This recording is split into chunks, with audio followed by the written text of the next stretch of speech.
It's the Opie and Anthony Show. Opie and Anthony. Radio shock jocks. Opie and Anthony. In the world of radio shock jocks, the biggest are Opie and Anthony. These people say shocking things that border on offensive in order to entertain their audience. I refuse to sit here and think that radio has to be nice. Why? Why does radio, out of any other medium, have to be nice? We are being now held to a standard where we have to be nice and make people feel good. Go screw!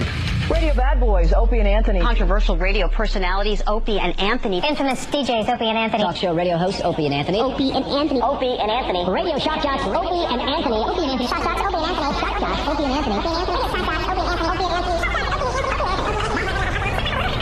I go into her room, and there are panties on the floor. Oh, you're getting creepy. I had to pick up the panties and put them on. I can't believe he said that. You know something. Opie and Anthony. Cat shovel baseball. Oh, nice. Whoa, that was bad. Hey. I didn't hit him hard enough. Oh. Opie and Anthony. Terry Schiavo, I loved you in The Grudge. Will you be doing more voiceover work? This is the worst show This is the worst show I've ever been on. But enough of this palaver. Let's get the show on the road. Why does that cut off every morning? Let's get the show on the road. Let's get the show on the road. Good morning. Hi. Good morning. Roth Army loses. Getting reports from the battlefront. Roth Army loses. I don't think that was... Another victory for the O&A pests. I don't think that was even a question. Thank you, O&A pests. Stupid Roth Army. We shouldn't even have to thank the O&A pests. They do it for sport. They enjoy themselves when they go into battle. I don't even have a problem with David Lee Roth or Van Halen or whatever the hell. It's just those stupid fans on that message board that are just tools. You read some of the posts. Oh, did they slam them? Oof. And again, names like Old Gravy Legs showing up, and they're just wonderful people. Well, RothArmy.com didn't like our bit. No. And we don't even like saying what the bit is. And Al, don't say the bit on the show rundown. Yeah, Al. It's our top secret bit. When's Al's last day? Tomorrow. Oh, we having a party for him? No. I can't make it. Tell the new guy, do not mention the bit on the show rundown. It's our top secret bit. If you linger longer, you'll understand. You'll be part of the gag. I'm going to miss Al. K-Rock is buying him pizza for tomorrow. Are you kidding me? Al's leaving after years of service and he gets pizza tomorrow? Oh, God. Wow. Congrats. Well, at least they're paying the bill. He only has to run for the tip. That's nice. Is it? Or are they doing like some kind of thing with a sponsor? Pizza sponsor. I'd like to sponsor Al leaving. I'm trying to let a lot of people in on this whole Roth Army thing, but you can't really let them in because then it gives away the top secret bit, and you got to linger longer to find out what the top secret bit Waddle is. doodle. So just know this. Roth Army did not like our top secret bit. No. Took offense to that and started saying very mean stuff about the Opie and Anthony show. So then the O&A Pest had to, They stepped in. Had to beat him down a little bit. Bitch slapped him. Yeah, it was a little... what it was. It was a bitch slapping. It was a little bitch slapping. Because they did say that they were going to spam our phone lines. Ew. All four of the guys that are on there? They were all going to get together and set a day, set a time, and they were going to spam the phone lines. With their mullets and their undying love and devotion for David Lee Roth. From the 70s and early 80s, David Lee Roth. Not the one now. Like they think they're going to go to the show and see and think it's 1979 or 1984 and see that show. Sorry. Yeah, I think a lot of people are going to be very disappointed at the Van Halen tour. Yeah. And I loved Van Halen growing up. I loved both incarnations, by the way. Didn't like the third incarnation. No. The Gary Sharon experiment. Debacle. Yuck. The Gary Sharon debacle. Oh, boy, was that bad. But I even liked the Sammy Hagar years. I really did. But I didn't mind 'em. I was listening to some Van Halen on the way home yesterday. Yeah. And I'm listening to it and listening to Roth singing and going, there is no way he is going to sound like that on this tour. No way. I'm listening to, like, Running with the Devil. And going, he can't do that anymore. Backup singers. You think so? Yeah. There'll be a whole gaggle of backup singers for all the high parts. They're looking for the sisters as we speak. And he's just going to be going like, woo! Get me 3 sisters. Woo! I got to hit some high notes. And they'll be going, running with the devil! And he'll be going, woo! Yeah! Woo! All right! Woo! Running with the devil! Running with that devil! Backup singers. Oh, yeah, absolutely. Aging rockers go to the sisters to help them out.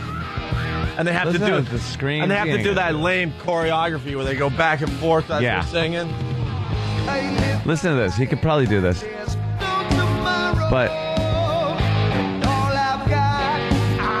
But then he's going to go like down.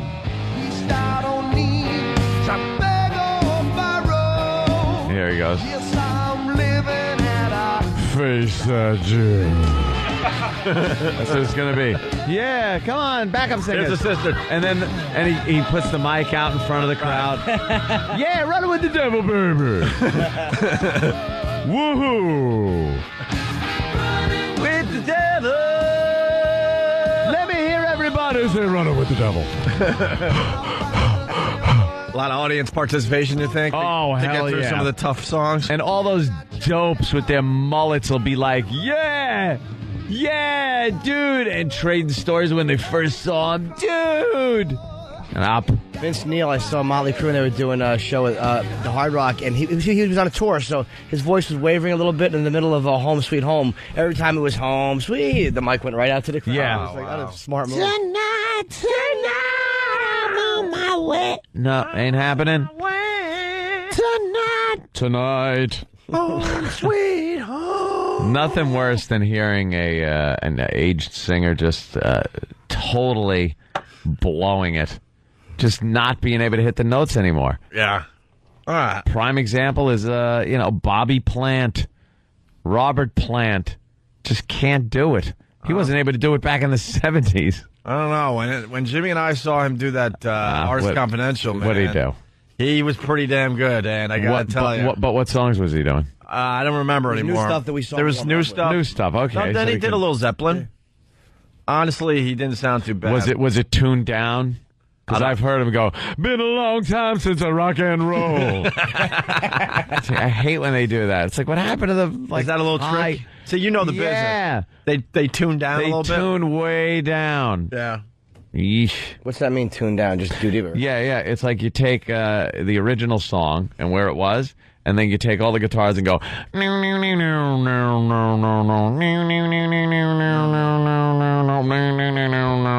And everything gets tuned down, so the singer doesn't have to sing as high as he did.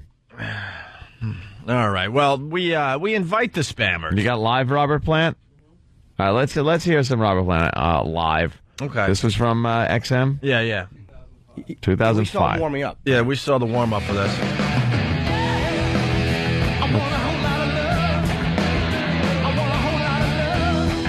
Okay. That's the easy part, though.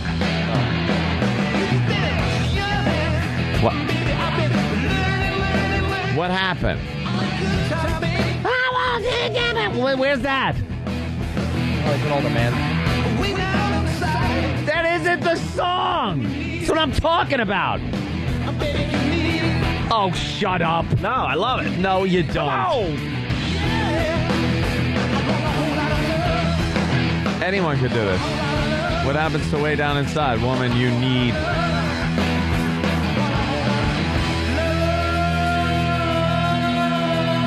See, here's what I'm talking about. I hear it there. That's what I'm talking about. Because that note is really... Of course it is. Of course it is.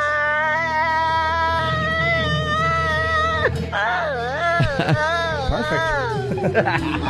This kid can hold a note. Uh-oh. What? Does he feel silly doing this?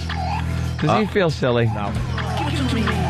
All those noises, all that guitar weirdness, makes me think that he's talking to a hot dog. And then I talked to the hot dog, right. and it had a face.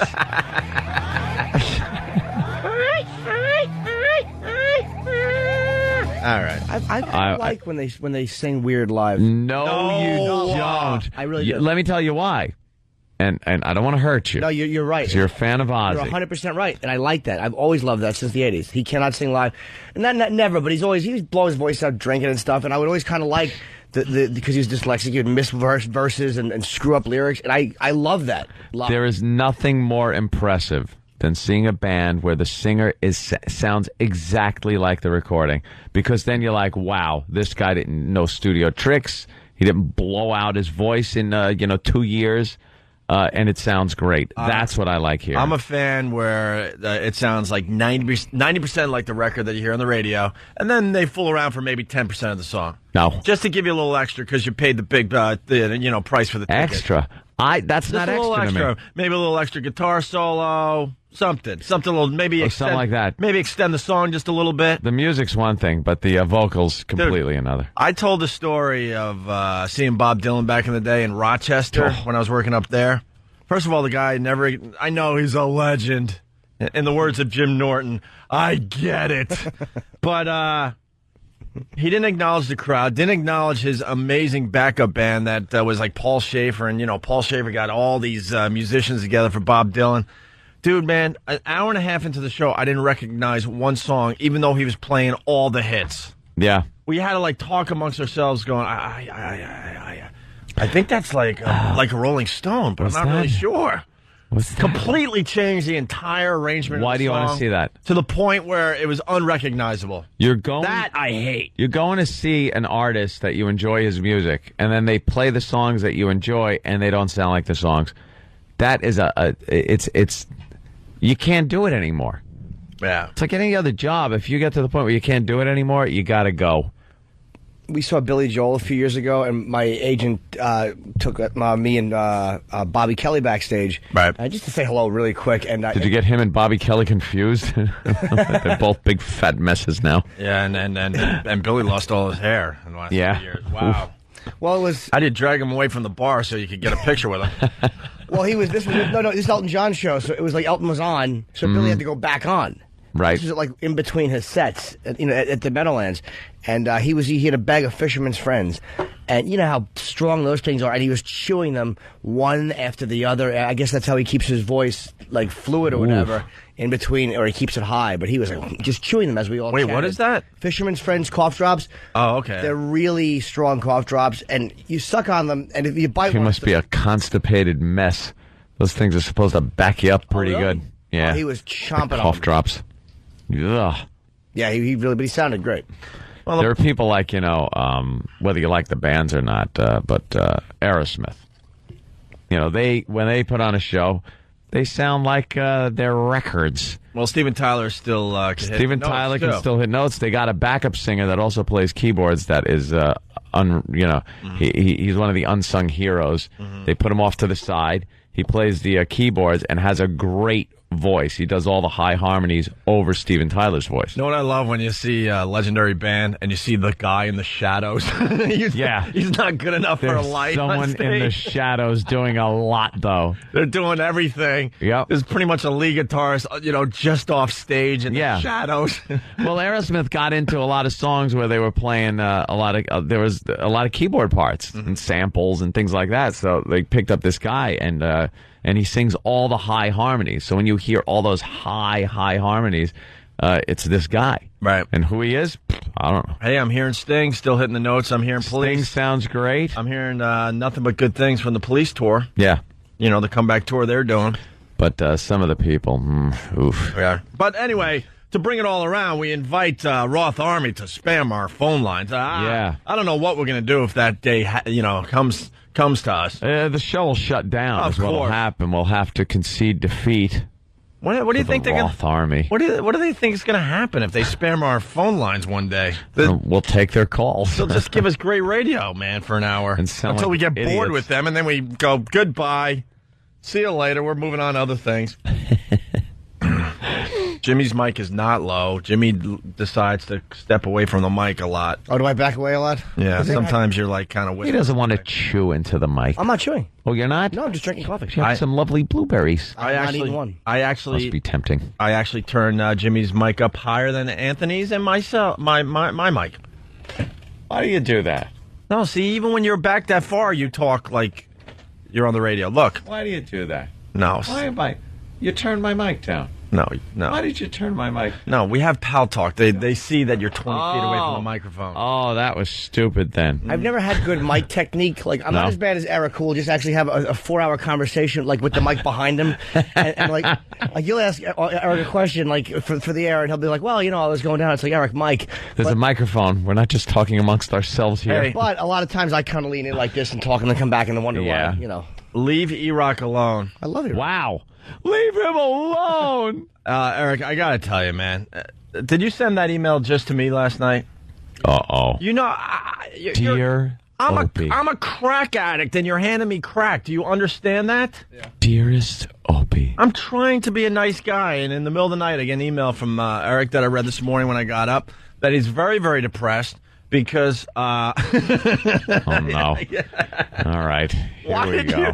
Why did you do this to me? Ladies and gentlemen, they're in the starting gate, and they're off. I want your parents to know that I actually like you, Eric. But then you write emails like you did last night, and I can't help myself because I'm a crack addict. What happened? And you're just handing me some crack, so I have to go with it. E-Rock had a very, very rough night because... Oh, no. Because his refrigerator door fell off. What did the bearings burn out on it? It made a break for it. Why would you write this email to me and look at refrigerator door? Why would you do this to me and want sympathy? Look at it. Look at it. He took a picture. Can you put that online? Yeah. Why? The hinges just wore out. It's just his face first on the ground with all the stuff behind it. That's a full refrigerator. Jesus. Yeah, your fridge is full of crap. Wow, let's see how the diet's going here. I see Skim Plus. Pepto-Bismol in the fridge? In the fridge? Lots of... What, do you put that on ice cream? Oh, he likes his blueberries. He's got some blueberries. He's got apples. He's got cherry tomatoes. And I look for garbage. Dressings. I'm looking for garbage. He has lots of condiments. Lots and lots of... Turned a little sideways. Let me look. Any Sunny D? You got a lot of beverages. And Jell-O. Mm-hmm. There's apples. I think... water. What's on the door? Look at all your condiments. You have a lot of condiments. Maybe that's how your door fell off. Yeah. What is that big... I'm ready to curse.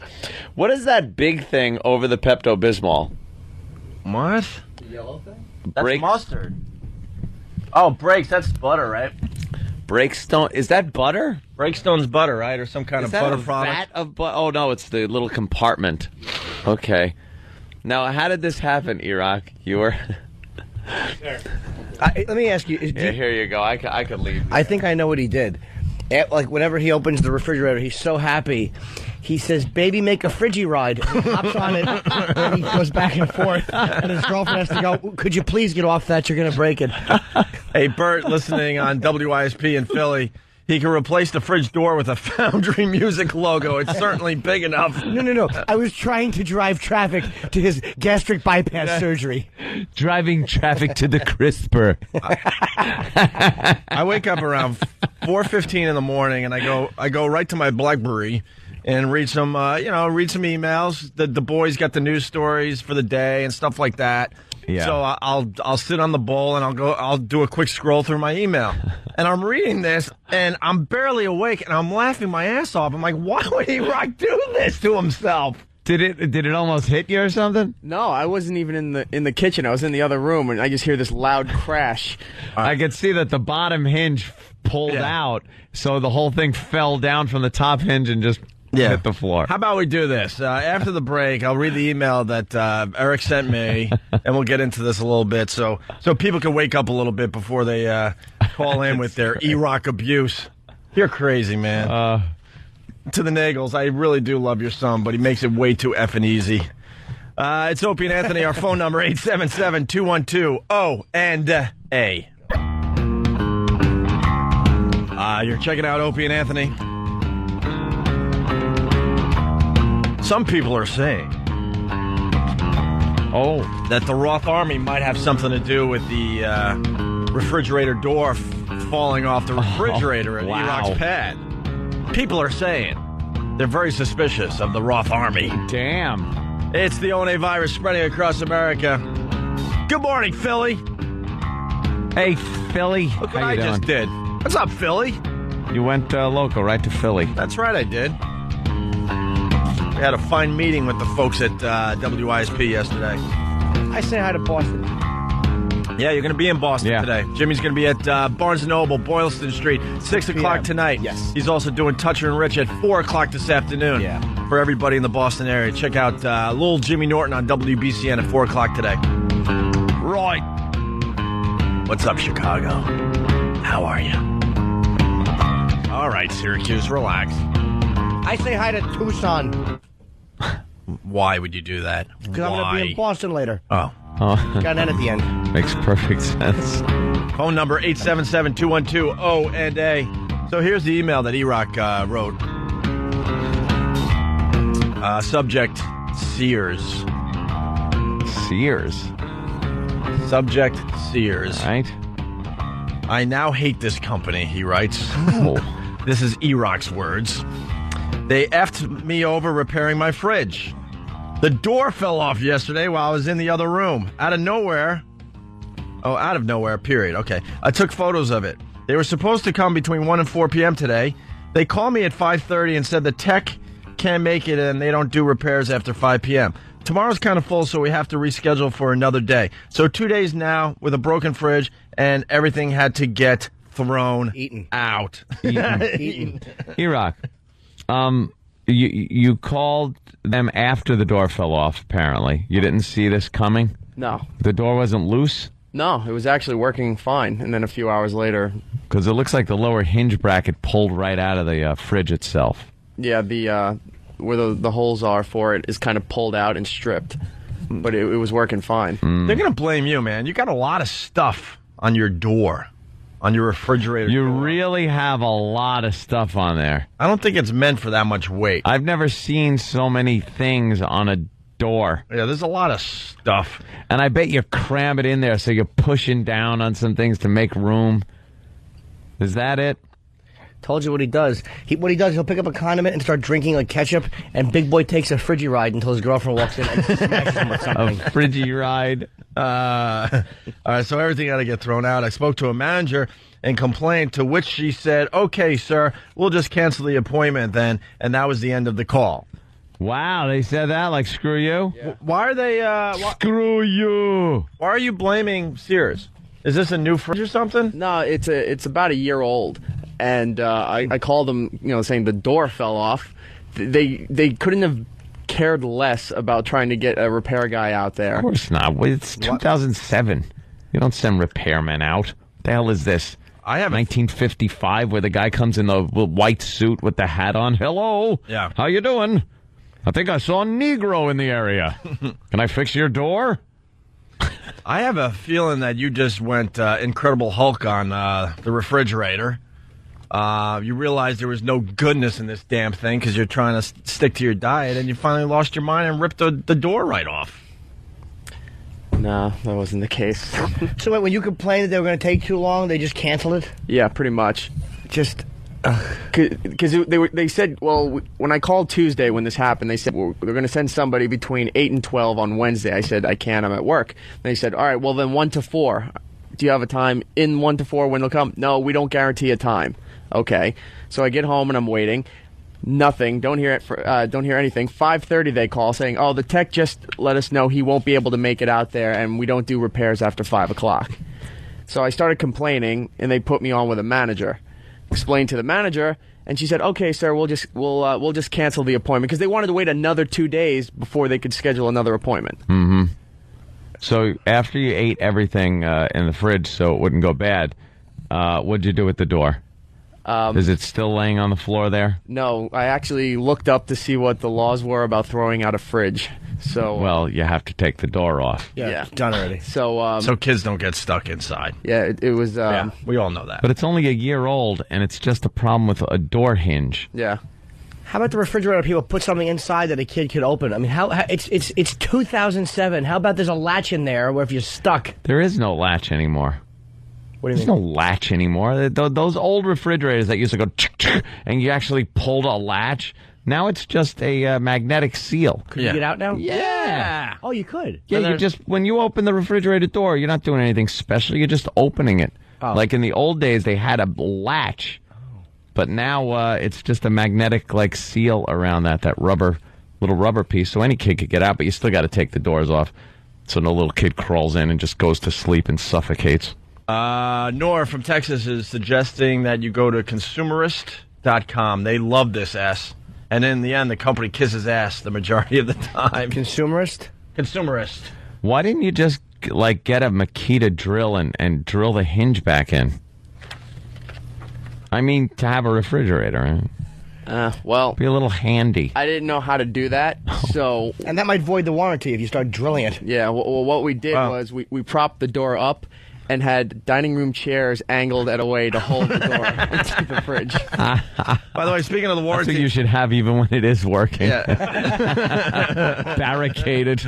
Scott M. from Hauppauge. E-Rock probably voided the warranty by opening the door 4,500 times a day. Yeah, you know how they test these things? They put them on machines and open and close the door 1,000,000 times, and you broke it. You could be a tester. I bet you he'd walk into the kitchen and the refrigerator door would just fly open and go, I know. Take something. Oh, someone's suggesting that you call 7 on your side. Oh. Or that creep with the dumb mustache, the shame. Is that Arnold Diaz? I hate Arnold Diaz. That kill. That do-gooder. Budinsky. He is a Budinsky. He's a snitch. He's a nerd. Well, yeah, that door Protected is a by little heavy. Camera crew. I think you're going to have to take some weight off the door. There, E-Rock. That thing is full. I would post that picture because I think the people could Photoshop that pretty good. I think there should be some pretty funny stuff. I think the picture's already up on the website. Right. Yes, There you just go. grab that and Photoshop the hell A lot of people it. are amazed that you didn't try to fix it yourself. Yeah, not too handy. And I'm with Anthony. I mean, it seems like you would know that the door's ready to go because both hinges have to go. Yeah, wasn't it getting a little shaky? It Little didn't loose? seem that way. No? I'd opened it as soon as I got home. Of course you opened it as soon as you got home. As the screws... As the screws were getting loose, did the door seem like it wasn't squared up with the refrigerator? No, it was actually the suction to the Yeah, the actual fridge suction was fine. would be fine, but it wasn't tilted, like a little more space on the bottom than on top, or... No, huh? If it did, I didn't notice It just ripped out without even being touched. No, That's just the oddest thing. I was on the computer, and all of a sudden, you just hear this loud crash, and went into the kitchen there. What do you think it was? Honestly, I didn't know. The refrigerator door falling off. Or the Roth Army coming through your front door? Did anything break? No, all the bottles inside were fine, but we wound up throwing everything out. You don't have to throw everything out. Well, most of it went out. You could have saved your blueberries and your cherry tomatoes. And your wire. Yeah. That's all a boy needs. All right, E-Rock. Sucks to be you. What can I say? I feel for Eric. Stupid company. Screws you. You try to get something done. They don't send their guy. It's always the way it is. I can't help you. There is a bigger question here. Why did you email Opie about this? Because I thought this would be funny. Oh, okay. Oh, all right. All right. All right. Well, you were right. Did you mention to Sears that you were from the Opie and Anthony show? I want to know how long into the... Oh, really? You didn't? No. Didn't play that card? It's good to play that card sometime. I played it right away. Hello, this is Anthony from the Opie and Anthony Show, and my refrigerator door fell off. Matter of fact, I encourage every single listener to do the same. Just if you have a problem, go, I'm so-and-so from the Opie and Anthony Show, and if you don't fix my problem, I'm going to be talking about this on the radio You'll hear it on the radio. A lot of people are saying throw out equals eat it. Thank you, Spectro from Michigan. Well, there you go. Let's move on and say hi to Jackie in Jersey. Jackie, what's up? Hello, this phone call is for Anthony. I wanted to wish you a happy phone call Thursday. Oh, I forgot about that. It is phone call Thursday. I ought to just embrace it at this point.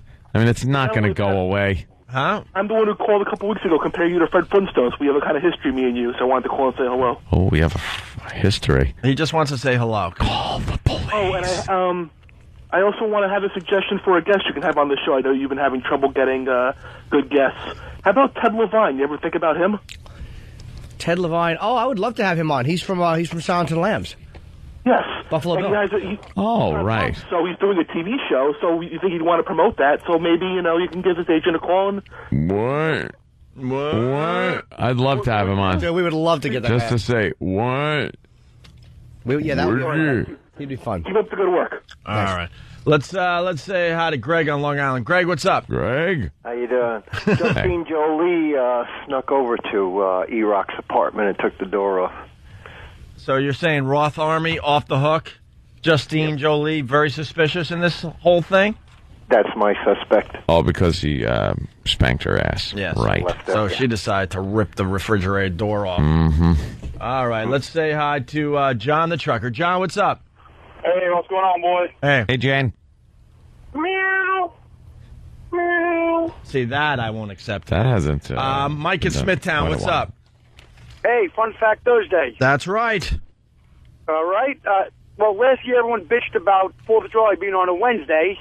So this year it's a leap year, so it's going to hit on a Friday. Oh.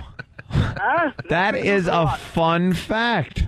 And that's a fact we can look forward to as well. Yes, can I do a quick plug for my friend's band, Evolution? Journey tribute band or no? We saw weren't they on Wait a minute. W11? Wait a minute. Yeah, today. Hold on. W11 today. Oh, today? When are they going to be on? Today at 8 o'clock in the morning. All right, now, who's in that band? Hugo, there's Adam, there's Mike, Lance, and Les. Now, why are you... I'm the merchandiser. Yeah, why are you plugging this? I plugged it yesterday. And, you did? I would have plugged it today then, because it's on this morning. Wait. You realize that Anthony has a connection to this band, right? Yes, I do, because I met his brother last time with 2U when they did a show together. All right. Yeah, Journey Tribute Band on Jill TV here in New York today. Channel 11 in New York City. Well, we'll have to get that. Love the show. And you know what? We'll play a little bit of that because Hugo's voice is amazing. Yeah, Hugo's very good. And his looks and his voice, it's unbelievable. Can I ask you a question, though, real quick? What you do merchandising for them? Yes. I just started full-time, I guess, as a hobby. I'm sure you have quality merchandise, but why wouldn't anybody just buy Journey shirts? The real journey is out. Evolution is in. That's a very good point, Jimmy. I mean, I love a tribute band like anyone else, but I'd rather buy the real stuff. That's hysterical. I've known Hugo since 1982. Yeah, and he's plugging it like there's a new band. I'd like to plug this band. Yeah. All right, let's say hi to Greg in Oregon. Greg, what's up? Hey, just trucking up the road here towards Seattle. Cool. Oh. And why are you calling the show today? I had a bunch of stuff earlier in the week, but I figured it's phone call Thursday, so I just called today. Oh, so he just figured he'd call with nothing. He had stuff earlier, could have called with, but he'll just call with nothing because it's just an excuse to make a phone call Thursday. When are you going to realize the brilliance of phone call Thursday? That's what I need to ask you today. All right, sir. I got it. Yeah. I got to complain to that Roth Army. They need to increase the bandwidth on their website. I couldn't get on it yesterday for some reason. I got to tell you, that was a beat battle, man. We like a nice challenge every once in a while. That was a little slap fest. I swear there were 4 or 5 people that are on that site. Just posting over and over again. Just talking about how great David Lee Roth is, how Sammy sucks, and how this tour is going to be the greatest thing ever. And are you getting tickets? I got tickets. Who's going? What city? And if any real fan went and wasn't gravely disappointed, I'd be surprised. DLR just ain't got what it takes. All right. Hey, last night I finally got to see the Flavor Flav roast on Comedy Central. Right. It was amazing. It was amazing. Mm-hmm. And I'll tell you why it was amazing. The jokes they were telling. If you told these jokes on the radio, you'd be fired. Fired. What the hell is going on? I know Comedy Central is technically a cable outlet, and I say technically because it's on your it's on your TV just like a local station would be. But that doesn't matter. It's because it has nothing to do with FCC, which they bleeped out a bunch of the curses and stuff. But they just do that for sponsors. They left in the S-bomb. Yeah, they left in a couple S-bombs. Yeah. But the material itself, if you did it on the radio, you'd be fired. Yeah. You'd be fired. Absolutely, the racial stuff. You would be. They were goofing on Flavor and all the other black rappers that were there, and just pure racial humor. Good. It was funny, really funny. But you can't do it. There are a few references to on the radio. Nappy-headed blank, because if I say it, then there's an outrage. But there's all sorts of references to that. The actual N-word was being thrown around like it was the word the. Yeah. They left it on or beep it? Oh, they, of course, beeped it. Of course. But they're saying it, right? You know what it was. And this is what Jimmy Kimmel had to say. Flavor Flav, I have gotten to know him. He has a large, wonderful family. He has, was it 7 kids or 8 kids? 7. You sure? 7 kids with 14 different women, and you're hoping to have 3 more, right? That's right. Yes. His kids' names are Dazina, Quan, Shanique, William and Karen, go figure, Kayla and Karma, and he has 2 grandsons, too. And they each have 4 children, and they each have 2 grandsons.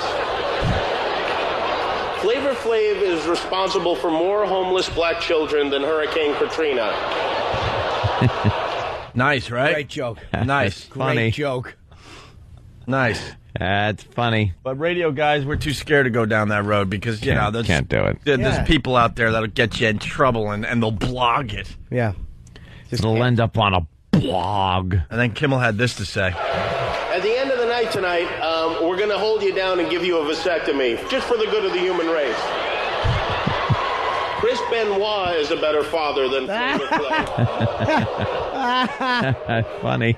Good for you, you dummies in the audience groaning. Even roasts are getting soft. What a great joke. Whoa. Right. Oh. Chris Benoit. Wow, Kimmel's got balls, man. No kidding. Good. He went right for it. Yeah, that's great. Funny joke. And he has more to lose than anyone. I mean, he's on, you know. He's a network talk show host. Right. He's not some middle from, like, you know, Long Island who's trying to make it big. Yeah. The guy's legitimate. He's got a real gig. And I said, God bless him. You know. Yeah. But you do some of this stuff on the radio, you don't know. You don't know if someone's going to block you. Good for him. And send it into the Drudge Report. Oh, what a bunch of Santas doing. I don't know. We'll find out. It'd be funny if it was a Claus massacre. Somebody with an axe just attacked them. Hey, and we should just play this. This is Greg Giraldo. He just killed during the roast. He was the big star during the Flavor Flav roast. Virginia Nielsen's here. Good to see you sitting up, sweetheart. I guess you're in rehab, and I really hope that works out for you. But seriously, if you want to stop repeating the disgusting things you've done in the past, why don't you just get your phone shut? He's so big. Sylvester Stallone left his career in there. Nice, right? Yes. What was he saying that they beeped it? Oh, maybe he meant your hat closet. God, you are a big, ghoulish woman. Talking to you, Carrot Top. What was the last line? He goes, I'm talking to you, Carrot Top. Oh, that's hilarious. Just when you thought he was continuing with Bridget Nielsen, he went right after Carrot Top. Jesus. What happened to your face? You look retarded. How did you do that? How did you find a plastic surgeon who could add a chromosome? And damn Geraldo is a funny bastard, man. That is really funny. He's good at those roasts, Right man. for the throat. How great is that? This is exciting, Flav. It really is. Listen to this. This is an honor. I've never roasted an oily cadaver before. You're like a turd with teeth. Look at yourself. I love the crown. You look like King Lear got trapped in a forest fire. You are one black. You're like a skeleton wrapped in electrical tape. You look like Idi Amin after a 3-year crack binge on the sun. There you go. Great Geraldo. Killing. Damn it, that's funny. King Lear in a forest fire. Yeah. I had nothing to watch last night, is that funny? and I remember we DVR'd that, and I said, "What the hell? Let's take a peek at this." And the roasts in general have become lame, right? Yeah. But this one, I was pleasantly surprised how edgy it was and how funny it was. Oh, with Flav, you got some good fodder. And and I'm sitting there going, man, a lot of this stuff you try to do this on the radio, you just don't know if you're going to get in trouble for it. I've been invited to do a roast, not of course Comedy Central. They would never ask me, but for the Friars Club of Pat Cooper in November, which I think I'm going to do. When are we going to get Pat Cooper back on the show? Love to have him on. One of the greatest hours in recent years. Well, he's got to be. I've never the seen other side. anybody be funnier anywhere for an hour than he was at the XM. It was just, he mother effed everybody, including us. He was just what an animal in the 70s. I don't think he can be on FM radio though. No, I know. He just can't control himself. No, I know. He goes crazy and throws out the F-bomb. And he is way funnier when he's uncensored. Yeah. Is he great? Way funnier. I mean, he's a funny guy to begin with. I'm not trying to trash Pat Cooper. He's hilarious. But when he doesn't have to worry about, cursing and stuff. Yeah. Goes off. All right. On the way, we got to talk about Bill Murray. That's the big story today. Yeah. Look at him. He's up on the news right now. But the news just so hacky as far as covering this story. And remember that old couple from New York that took the cab ride all the way to Arizona? They thought it'd be cool. Oh, it was a cute story. Like they're in New York doing some shopping, and they get into a cab to go home here in Manhattan. And they got talking to the cab driver, and they came up with this idea. They were retiring and going to Arizona. They decided the cabbie that was driving around that day should drive them all the way to Arizona. It became a huge story in New York. It might have became a huge story all over the country. Well, we got an update on that lovely couple after the break as well. The cab drove them all the way to Arizona. All the way to Arizona. That's one of those nice, cuddly public human interest stories. Yeah, we got an update on that. All right. That's cute. It's Opie and Anthony. Oh, yeah. Dun, dun. The hell? Name this band, Jimmy. Sublime. Do you know that? I know a lot. There we go. I like Sublime. Seat was askew. I think they're very good. I love Sublime. It's Opie and Anthony. He died very young. It's unfortunate. He died of a heroin overdose. All the good ones die young in rock and roll. I actually wrote a song about that. The good dying young. I did. How does it go? It's called "Why Don't People Get Older When They're Doing Well." That's it. That's it? No, I had nowhere to go with that. We all know it. We're back. Better than ever. We're back. That's my favorite Jimmy That's right. tune. Take that, Roth Army. Yeah. Together forever. Oh, God. That's Awful such rhyme awful, scheme it would be. awful lyrics. You're checking out Opie and Anthony. Hi. You better know that by now. A bunch would look at each other like Eddie and David would look at each other. But we're like a family. They'd say there'd be some line where they kind of look at each other and they give like the nod, like no, they gotta do the guitar, bow. If any of that happens, It's a new single. We got a new single. We're back! Exclamation We're back! point. Woo! Yeah. It would be we're back, and in parentheses, and we're better than ever. Yeah. Exclamation point. And then he'd go, okay, man, now you people have heard it. Now you sing along. We're back. And we're better than, and the whole crowd would do it. Well, instead of we're better than ever, the crowd would go, and you're better than ever. Yeah. Hey, we got someone calling from the Roth Army, guys. I hate to interrupt this, but we got Greg in Baltimore. Greg. Hey. Hello, Greg. What's up, Greg? Hey, well, two things. Just because one guy spews off on the Roth Army don't mean everybody's a dick. And another thing, I don't like your show anyway. All right, so what don't you like about the show? I really did believe him. I didn't. Really? Yeah, there's going to be no one from the Roth Army really calling. They're not. This is what sucks about being so great. We really don't have any haters anymore. Oh, where are the haters? Yeah, right? Believe me. I was only joking. I'm funny. That's funny. I'm funny? Wait. That's funny. I'm funny. Hey, here's the Flavor Flav joke you were referring to that you said we just have to play that you heard about. I heard about it, yes. One more from the Flavor Flav roast. I mean, does Flav really need to be roasted? He's burnt already. No, dark is dark, but I didn't know was a flesh tone. I swear to God. And not only are you dark, but you're skinny. You look like Magic Johnson should look.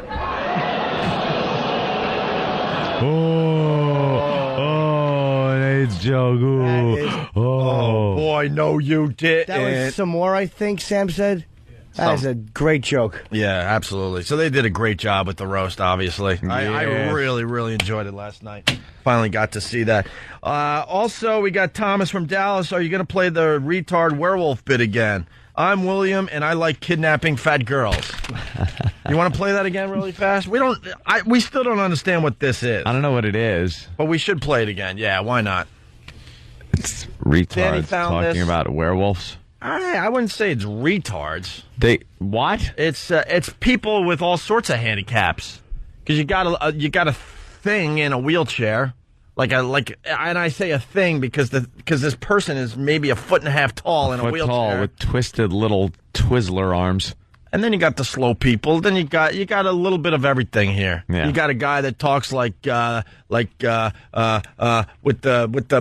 computer. He talks with that machine. Yes. God.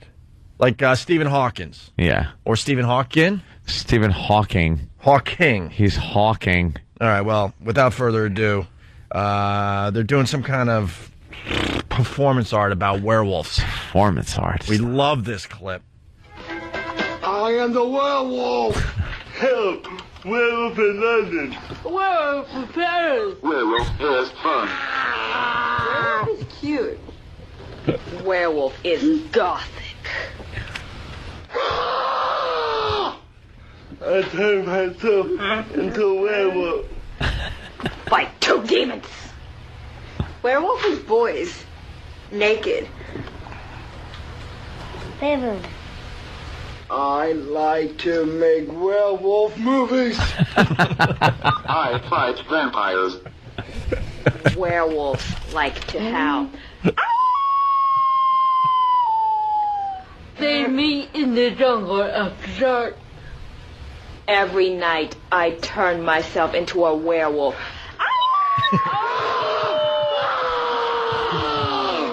You know what the big get is in that clip? I like to make werewolf movies. Movies. It should be called Weredopes. Like the full moon comes out and the tongue gets really fat.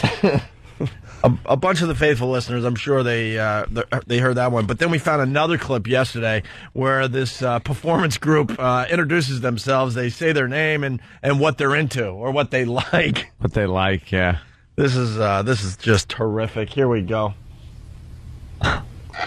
My name is William, and I like fingernail polish. My name is Dennis. I like episodes. Holy crap! I didn't know the guy in the wheelchair is a tranny. What? Look at that! We like fingernail polish and dresses.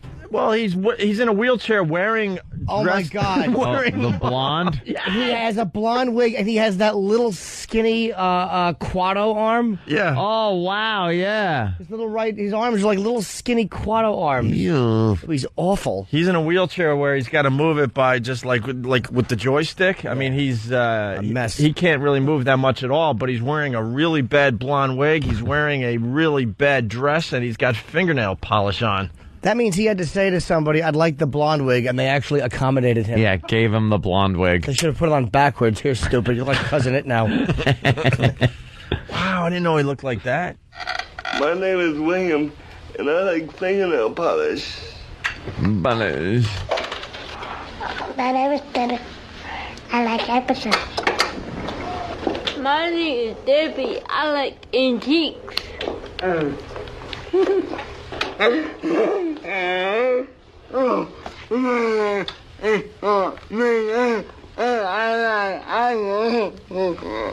My name is Scott Micken, and I like ice skating.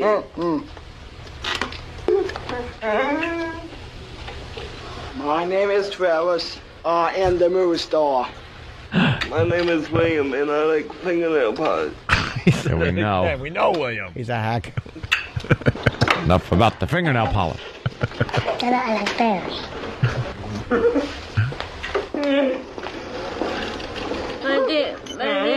My name is Debbie. I like antiques. You said that already.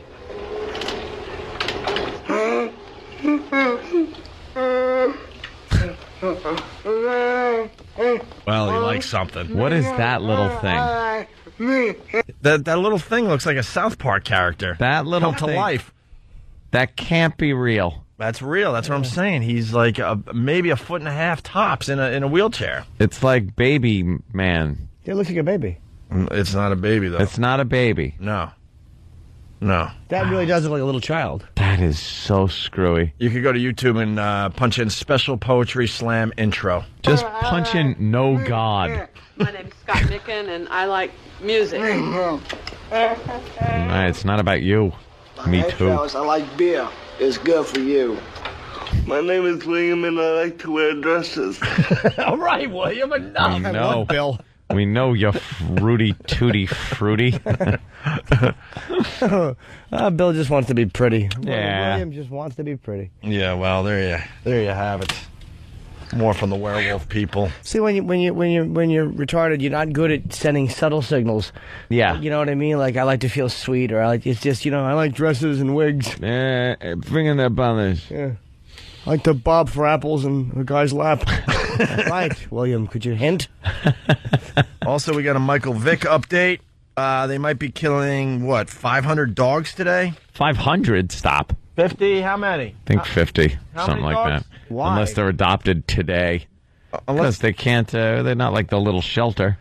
Well, they're like, are they fighting pit bulls? Like, yeah, they're probably nasty, you nasty can't. dogs. What are you going to place them have with a to kill them. family, with children? They're too unpredictable, man. Yeah. Yeah, if no one claims the pit bulls today, they're going to kill, how many? All right, 50. 53 pit bulls. They seized them in April. If no one claims them today, they're going to kill all 53 of them. Pit bulls are nice dogs if they're not trained to behave like that. They're supposed to be very good dogs. I like them. No. Big heads. They're big kissable heads. No, they have big heads that you have to pry apart from your own head or your children or some old bag walking down the street. You kiss its big head. You hold it. You kiss its big head. That head, you could hit it with a sledgehammer, and it's still just going to hold on. You know what to do in a pit bull attack? This is because they do lock their jaws on you. You got to go, down boy, down boy. Does that work? Yeah. That'll try that. And they go, all right. That'll do. There's two dogs I don't pet. Pit bulls and, the greyhounds. Greyhounds are nice doggies. They just look creepy, though. Sleek. They look uncomfortable Built for racing. all the time. They're aerodynamic. They do look uncomfortable. I'll give you that. They just look stiff all the time. They're like dogs / spider monkeys. There's a greyhound in my building, and it goes for a walk every day, and it looks like the sweetest little thing, but I just can't bring myself to pet the thing. Big long tail. Just. You know what you do? You put your arm out in a karate stance, and when it walks by, you go, hee-yaw, and you kick the ribs. Those exposed greyhound ribs. Yeah. I like to yell 3, 2, 1, go! Kick. Speaking of Michael Vick, the NAACP had a press conference yesterday. Mm-hmm. And one clip in particular stood out. Yeah. We're just going to play this. Yeah. Go. We're just going to play this this clip here. Yeah, we saw this live. He said a lot of ridiculous things, is what he did. Yeah. And he said some interesting stuff. Yeah, so turn up the radio and listen to this carefully. Turn off the radio. We are saying, let's maintain our humanness when we are trying to remedy the whole situation. Yes, there are many dog lovers, fans in the NFL, but there are also many other people who just love Mike Vick. And these people, too, are significant in numbers. Huh? There you go. What? There you go. That's a good clip. There you go. What'd he say? Huh? What'd he say? He said what he said. Can we hear that again? I didn't understand part of that. What part didn't you understand? I don't know. There's just a part of it that sounded a little suspect. What we are saying, let's maintain our humanness when Listen we closely, are Anthony. trying to remedy the whole situation. Yes, there are many dog lovers, fans in the NFL, but there are also many other people who just love Mike Vick. And these people, too, are significant in numbers. Really? Yeah. Significant numbers. That's lucky him. It's amazing. It sure is. All right. There you go. Who is this guy? He's the R.L. White, I think his name is. R.L. White from the NAACP. So when does he comment on Michael Vick? That's what I want to know. Guy's bragging. Braggart. Sure are, sir. We've all heard the rumors. That's great. It's not about you. Yeah.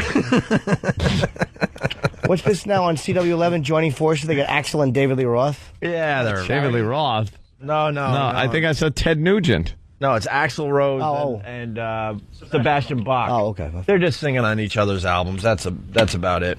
Oh, is he still doing another album, Axl Rose? He's working on the same album he's been working on for 15 years. It's endless. Chinese democracy. Let's go. It's not even relevant anymore. How about 10 minutes after the guy got a tank on his foot?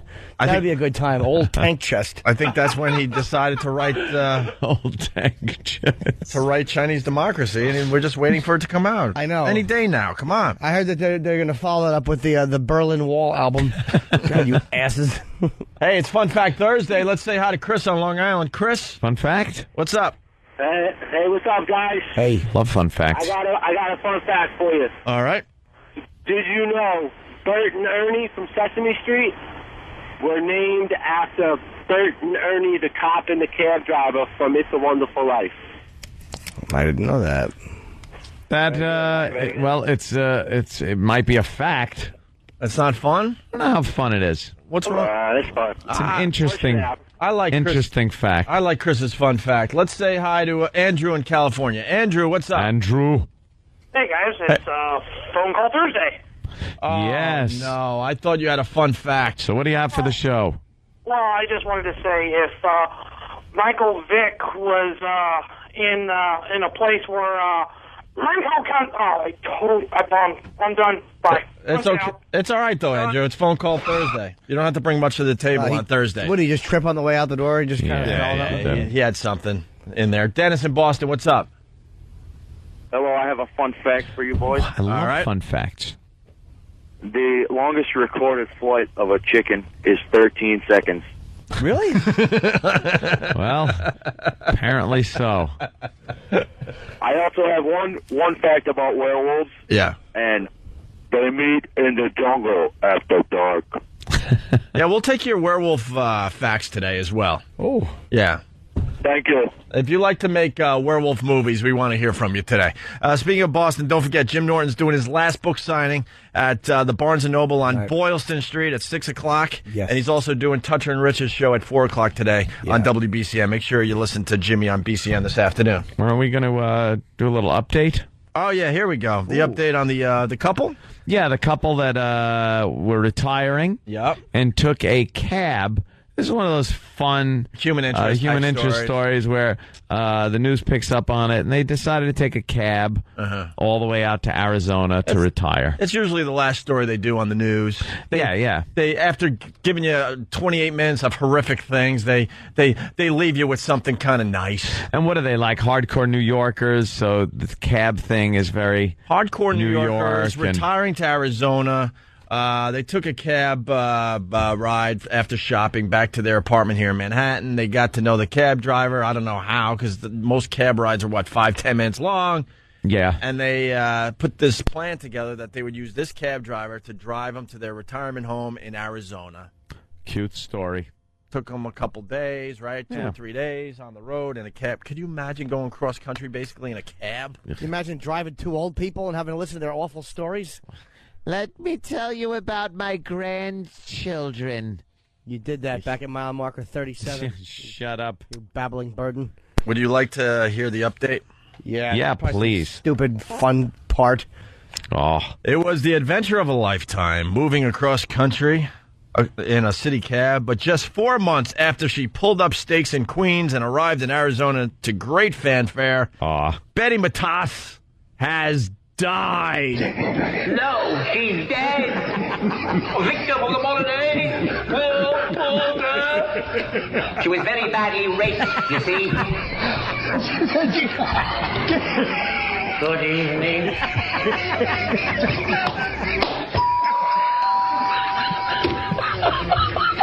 Food, all right. Good evening, please. Yeah, well. Good evening. Yeah. I love that. Good evening. Oh, Betty. Is that her? Yeah, that's her. Jesus Christ. After only... She's dressed like Genghis Khan. What is with the big furry coat and hat? I swear, she looks like an ad I saw of Snoop Dogg. He was dressed like a pimp. It was about pimping your cell phone. She has the same cool hat. Same she's fur pimping. coat. Well, she was out there in Arizona for only 4 months, and then she died. Goodness gracious! She's dead! Even though her time in her desert dream home was short. Here we go. The 75-year-old retiree had no regrets about leaving New York and its cold winters for sunny Sedona. She was very happy that we came out here, said her tearful husband, Bob, who made the epic journey by cab with her in April. No, my health doesn't allow it. She loved the mountains. She loved the people. Betty, who suffered from heart and kidney problems, fell ill and was hospitalized for 2 weeks before she died Monday, her husband said. Well, the cabbie that they hired said he was very sad because he said it's been 4 months and I still can't get the smell of her underpants out of my taxi. Those depends. And Bob ends by saying, we thought we would have a few years here in Arizona. Well. You could have 6 more days if you would have gone on a plane, stupid. Yeah, really. I bet you when the reporter came over, Bob was clubbing the cats with a hammer because he hated them. They were Betty's. You drive an old bat across country like that? So I'm getting soft, man. That's really sad. It really is sad. It was a nice feel-good story, and then look how it ends. Old Betty. Getting soft. We'll get a sexy story on. It'll change. Yeah. It's the only way I see you getting soft, Jimmy. I've been an emotional mush for the last few months. Are you? I'm the worst. My girlfriend's even laughing at me. Why? Is he watching movies and weeping? Yeah, because I have no real connection with my emotions at all. Yeah. But lately it's just been all these outside things. I've been like, oh. Like what? Anything. What has made you cry lately?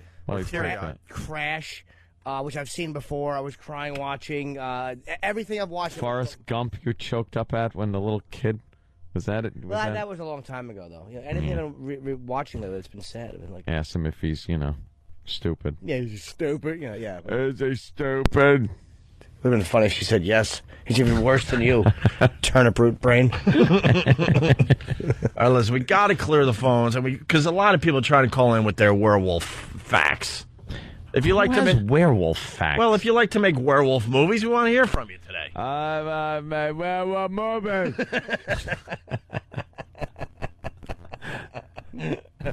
Hey, let's give away a pair of tickets to the big show this Saturday. We can't wait. We only have two shows left. Yeah, this is it for this year. The Opie and Anthony Traveling Virus comedy show.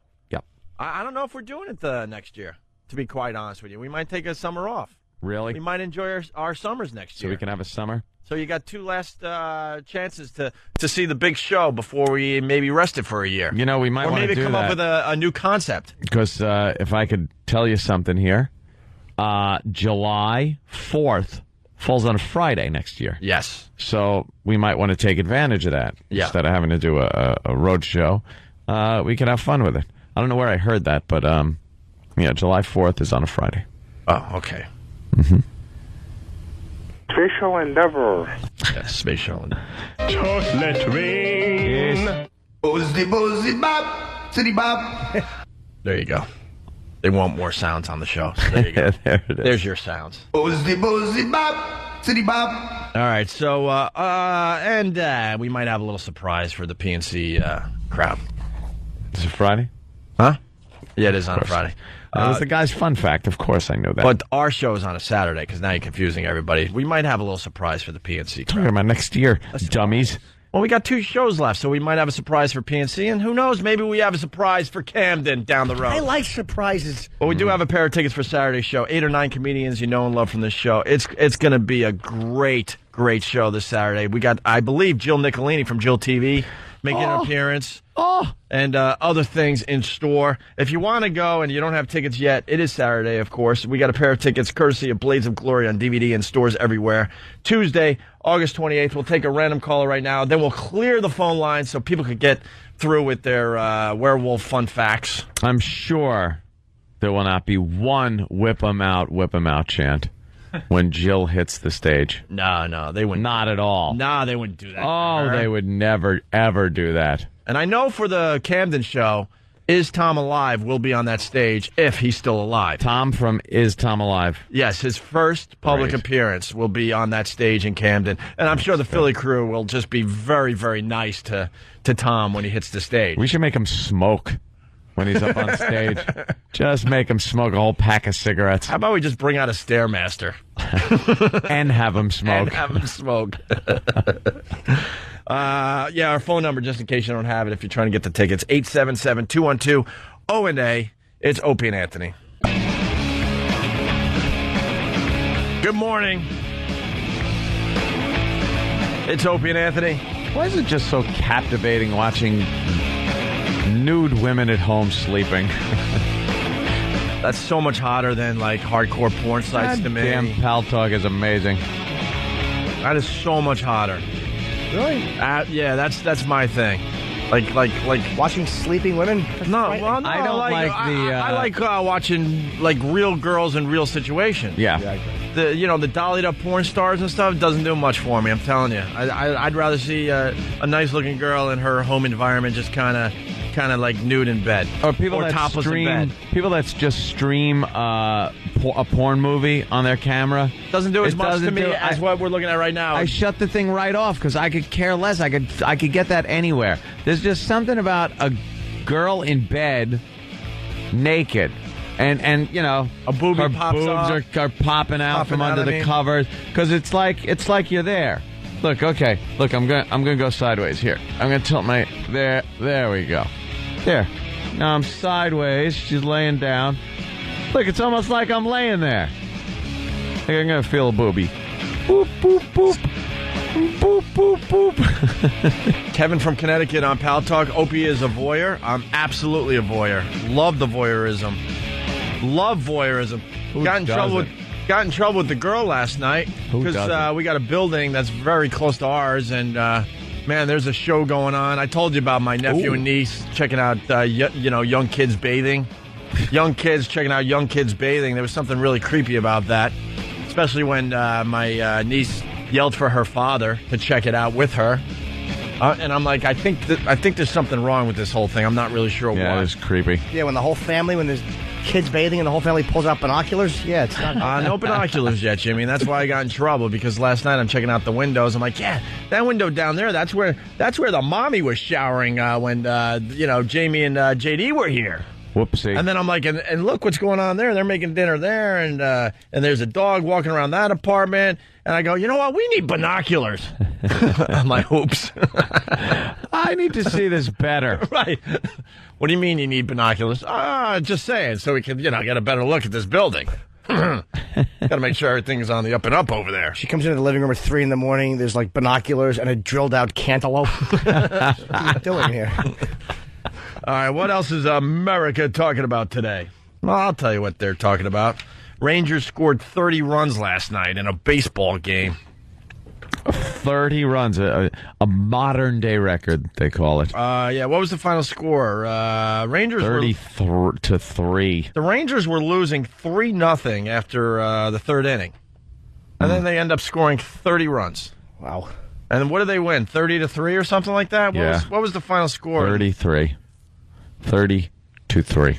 It was the ninth. That is embarrassing. This is what I found interesting. It was the 9th time a Major League team scored 30 runs. The first since the Chicago Colts. Ah, the old Chicago Colts. This is how old this record is. Not since the Chicago Colts set the Major League mark in a 36-7 rout of Louisville. In a National League game on June 28th, 1897. That shouldn't even be a stat. The Chicago Colts. Once you go beyond the 1900s, it's ancient history. That's like so old that it doesn't even have any relevance on what we do today. But now we're into the 2000s. So now the 1900s don't matter. No, the 1900s still kind of matter because, I don't know, the 1900s. Jesus, we were just there a little while ago. But, I mean, that stuff is, that's ancient history. Shouldn't even come up. They were playing in ballparks with, like, the wood with the ads for cigarettes, elixirs and cigarettes, and farm equipment. 1897, were they using gloves? I'm sure they weren't using face masks. They couldn't figure that one out. No. Little fat gloves they always had, like with the big fat palm, like midget hands. They would have like giant midget hands over their hands. They weren't much bigger than a regular glove. No. You ever watch ESPN Classic? Yeah. Like I especially like watching really old hockey games when instead of like the plexiglass around the rink, they had like chain link fence. And then they show the goalies without a face mask, and you're like, why didn't anyone back then figure out that it's not a good idea to shoot pucks at a guy that doesn't have any face protection? Maybe the goalie, at very least, should have a face mask. There's an old glove. That's an 1897 glove? And then you look at, like, old baseball gloves. Yeah, there you go. There's a perfect example. Like, how do you catch a ball with that? No one could figure out that there was a better way back then. It looks like just a giant glove that you'd wear to keep warm. Right. It's just like a big fat hand. A big fat hand glove. You know how many broken fingers must have resulted out of those horrendous gloves? But I look at this old equipment, and you think to yourself, why couldn't they figure out something, like, better, even back then, right away? They couldn't even figure out lights. They had to play in the middle of the afternoon. Yeah. Just awful. Well, they had to wait for the lights to be invented, though. Yeah, all right. Good point. Fair enough. So there you go. Chicago Colts. Who knew? I'm sure they know in Chicago. I didn't know the team used to be called the Chicago Colts. There's a pigeon or something on the camera for Jill Nicolini doing the traffic. And the pigeon. And it looks like a vulture ready to peck at her. Yeah, it's pecking on the at her, outdoor right. traffic camera. Also, what else is America talking about today? Well, you hear about the bridge collapse, obviously, over the Mississippi River. What? Again? Well, now they're saying that it could be pigeon crap. Oh, yeah. How are they... It corrodes the metal. How big of a bird was that? Pounded and strained by heavy traffic and weakened by missing bolts and cracking steel, the failed interstate bridge over the Mississippi River also faced a less obvious enemy, pigeons. Inspectors began documenting the buildup of pigeon dung on the span near downtown Minneapolis 2 decades ago. Experts say the corrosive guano deposited all over the Interstate 35W span's framework helped the steel beams rust faster. Pigeon dung. Could have been one of the causes of the bridge collapse. We all have to die, and dying, I'm sure, sucks. But I just hope when it's my time to go, it's not because of a pigeon dump. Pigeon dung. Well, their droppings contain ammonia and acids, said chemist blah, blah, blah, blah, blah, an officer with the health and blah, blah, blah, blah, blah. If the dung isn't washed away, it dries out and turns into a concentrated salt. When water gets in and combines with the salt and ammonia, it creates a small electrochemical reactions that rust the steel underneath. Why would anyone know that? Why would any scientist look at that and go, I have to find out what's in it? Wipe it up. Because they're not, getting laid. They got to clean it. They got to do something with their time. That really isn't information you can use when you're out with a girl. You're trying to get laid, and you. Hey, do you know? Before you wipe the windshield off, he has to tell you about it. You know what's in that? Nathan in California. Sorry to interrupt, but we got werewolf facts coming in. Nathan, what's up? Hey, buddies. Just wanted to let you know that werewolves are virtually immortal because of the constant regeneration of their physical tissue, thus making their true age somewhat difficult to determine. Interesting. Let's go to Bern in New York. Bern. Hey, what's up, guys? Hey. Wolfman has nards. They have nards. Nards. Jeez, that's from an awful movie. What movie? Monster Squad. Monster Squad. How do you know that, Ant? I remember the line. It's awesome. It's awesome. Let's go with Mongo the trucker. Mongo. Morning. You sure that pigeon report wasn't about Iraq's door falling off? Iraq, was there pigeon dung on your hinge? One more. Or your dung. Yeah, I'm thinking his. Chris in Maine, what's up? This is about wolves. You can kill a wolf by putting a knife blade first into the ground, sprinkling some blood on it. The wolf will smell the blood, start licking the blade, and bleed to death. Michael Vick might know that one. Maybe the werewolf fact thing wasn't a good idea. I don't think that was a werewolf. I think he was talking about a wolf. Yeah. Like a real wolf. I'm going to tear down a wall here today. Whoa. What I was trying to get at, you know how those kids were talking about werewolf? I like to make werewolf movies, and they were just doing weird crap. Yeah. I was hoping we would go to the calls, and they would just do that type of thing. No. They would kind of imitate all that stuff they heard earlier. Then you'd had to have said I you're know, I looking blew for it. retarded werewolf facts. Well, not even facts. Just saying facts is bad. Yeah, you're I want to looking go to the for phone and just hear something like, I like to make werewolf movies. Just werewolf comments. And it doesn't even have to be comments. I'm not saying it because it'll be in a promo. See, I'm getting smarter. Yeah. Women's panties. See, now if you put the two together, but they can't make a promo unless they edit. But I think they could edit They that. could So now I'm edit screwed. that, yeah. Would you wear women's panties ever? Seriously? No. I don't know if I would. I'm not even kidding. I'm not trying to be funny. I mean, honestly, I might. I thought you had. I had one time in a sexual encounter. But I mean, if a woman wanted me to, I might. It's not gay if it's something you're doing because you like women. It's not. Yeah. I think it would take the. I think it would just turn into silliness if you did that. Like, what are you going to get done if you got panties? It'll turn into a session with yourself. A session. What do you mean? Because it would be all silky smooth. Yeah, exactly what I'm saying. I wouldn't wear them with my stomach like this. You have to be in perfect shape if you're a guy and you're going to wear a woman's panties and try to turn her on. My fat gut, my appendix scar. But that's what I'm getting at. How do you wear women's panties and then turn on a woman? I don't know. Women are filth bags, too. Yeah, But how does that turn on a woman? You would have to be in good shape. We might have to ask the ladies today. How does that turn you on? I can only guess it's the way you look at them. See, I look at it, all right, you put the panties on, and then you look kind of silly, and then, like, your girl's just laughing at you. It's the And stuff then you get that's nothing there done. that isn't there when a woman wears it. Yeah, and the feeling of it, the material. That she would like, I think. She would like that? Yeah. Yeah. And the material. Yeah. I've been asked a few times to do that, and I refuse. A few times? Yeah. Why don't you?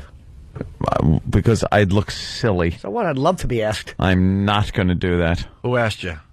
Girlfriend. More than one girlfriend? Yeah.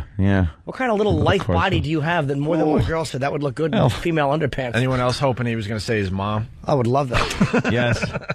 That's one of the women that asked me to. When she's on that drug that she took that made her think that she was in a casino and everybody wanted to Dilaudid? have sex with her?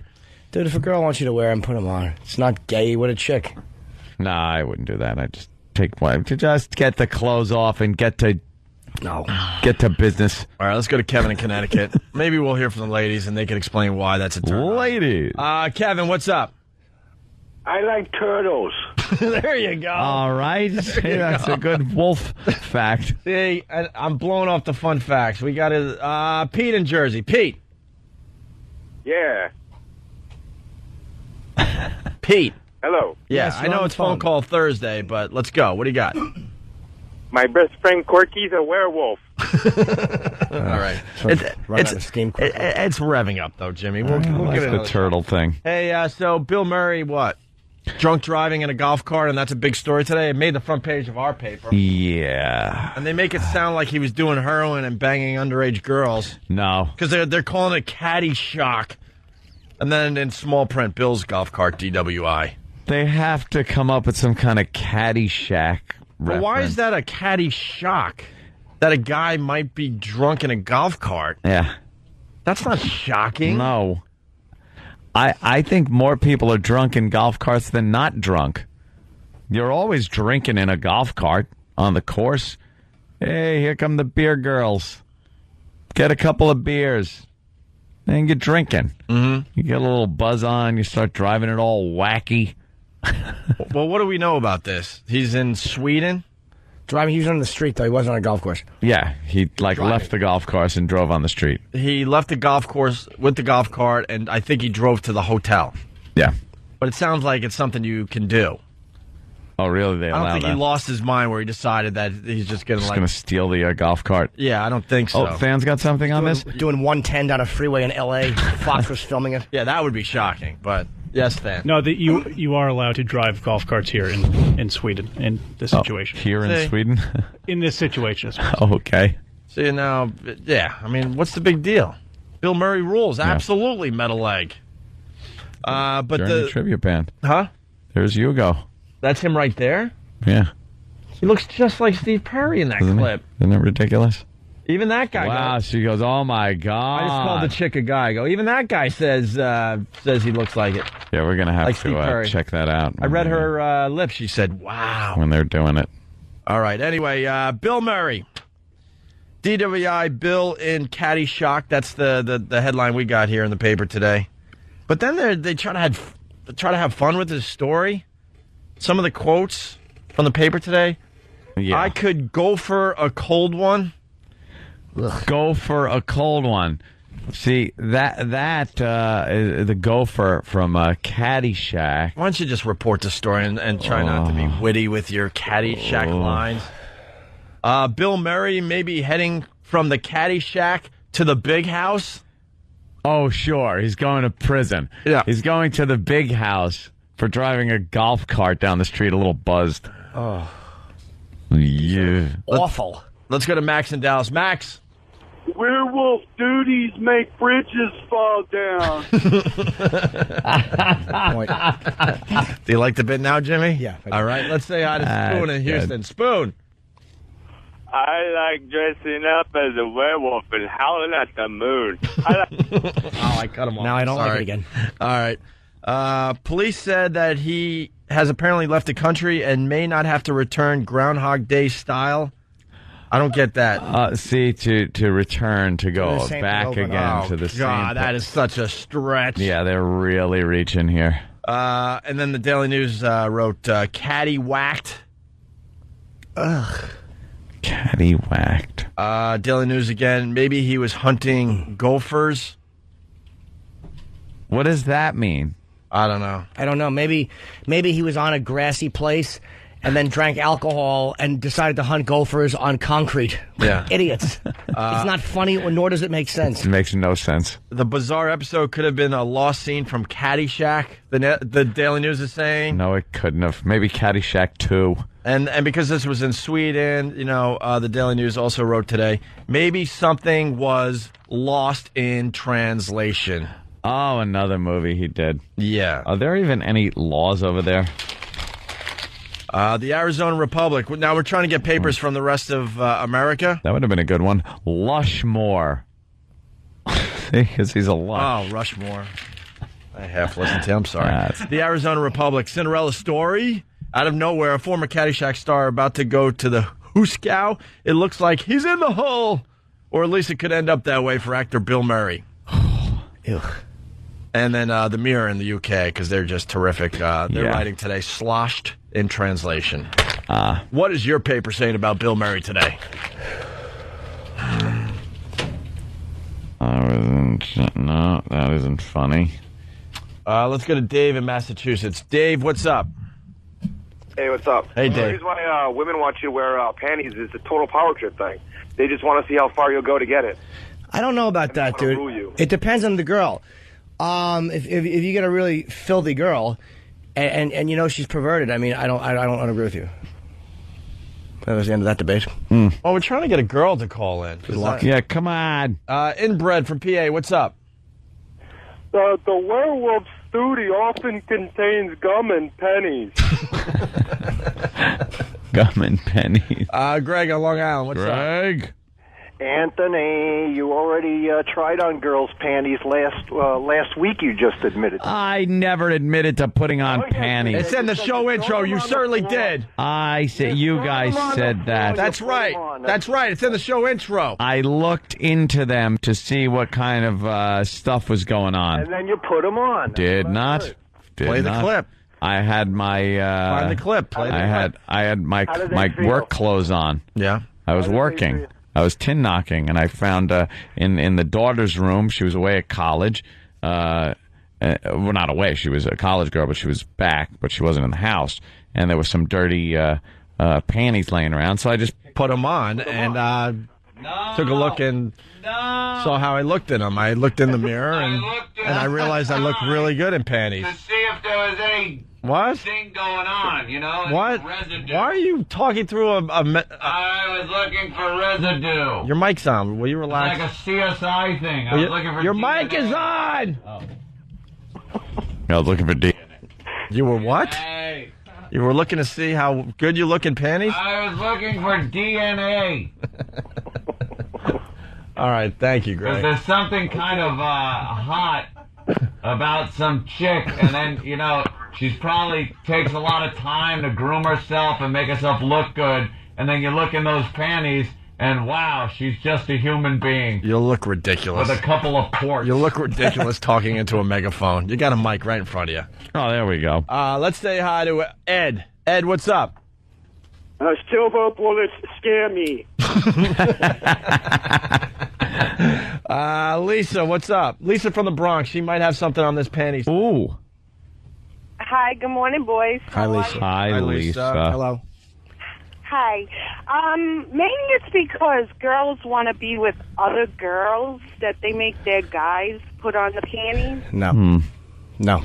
No. Nah, women are pretty open about fooling around with each other. You know, try and see what maybe it's like. It's a girl's panty. That's the worst, right. the worst psychological. Yeah, we got another sexual Lisa profile that'll I've help ever us. heard. Another Lisa will help us out. Lisa on Long Island, yes. Hi. I just think it's really very erotic and sexy to see a guy put them on, and he's just not afraid. He doesn't think that, oh, this is gay. He doesn't have any hang-ups about it. He's just, you know, wearing them and... Secure in his masculinity. Yeah. How about that? He's scared, and he gets all freaked out about it. It's like, what is really wrong? You know, you won't wear them for me, but you might wear them for your friends, I think. Yeah. I think it's really sexy if he wears them. You have a nice voice. I like that. She's right. She's right? Yeah, I think so, yeah. She's got the right vibe about it, sure. I'm trying to see this one, Jimmy. But I don't like the opposite. I don't like when a woman lounges around in my clothes. It's not cute, and it's not sexy when you're wearing boxers. And You don't like your girl wearing your stuff? I detest it. Sexy. It's not. I hate when they have like the open collared shirt on, like some stupid Brute commercial. You know, when a girl comes home, she just wants to shut up, put on a nightie, or beat it. I hate that. All right, let's go to Justin. Justin. Werewolves also have an extra chromosome. Chromosome. Yeah, and that's good. Let's go to Bill in Ohio. Bill.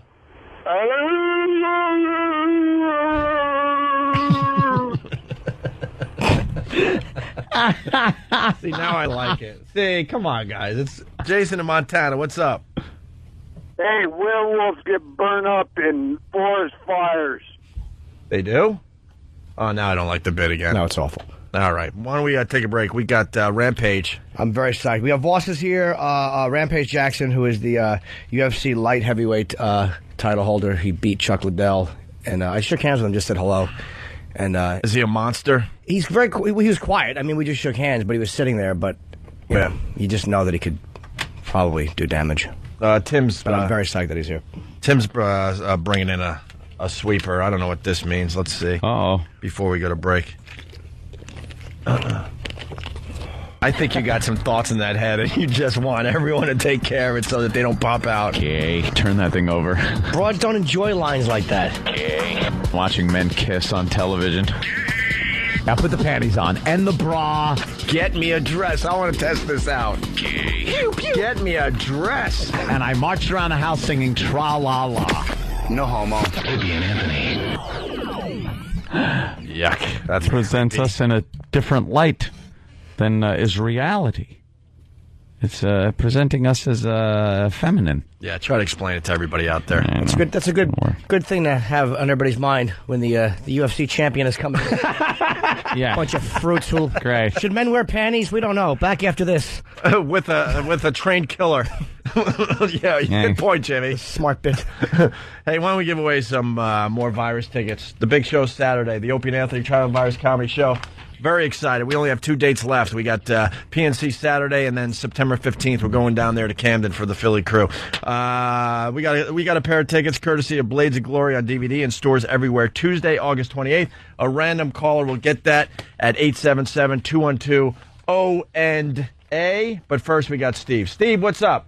Werewolves built space shuttle and It's Opie and Anthony.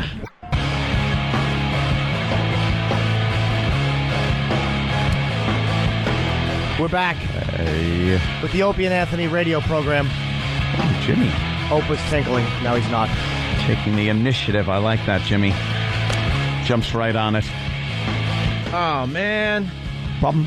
I know we got Rampage Jackson, but we had a girl that was going to explain the whole panty thing, and she hung up.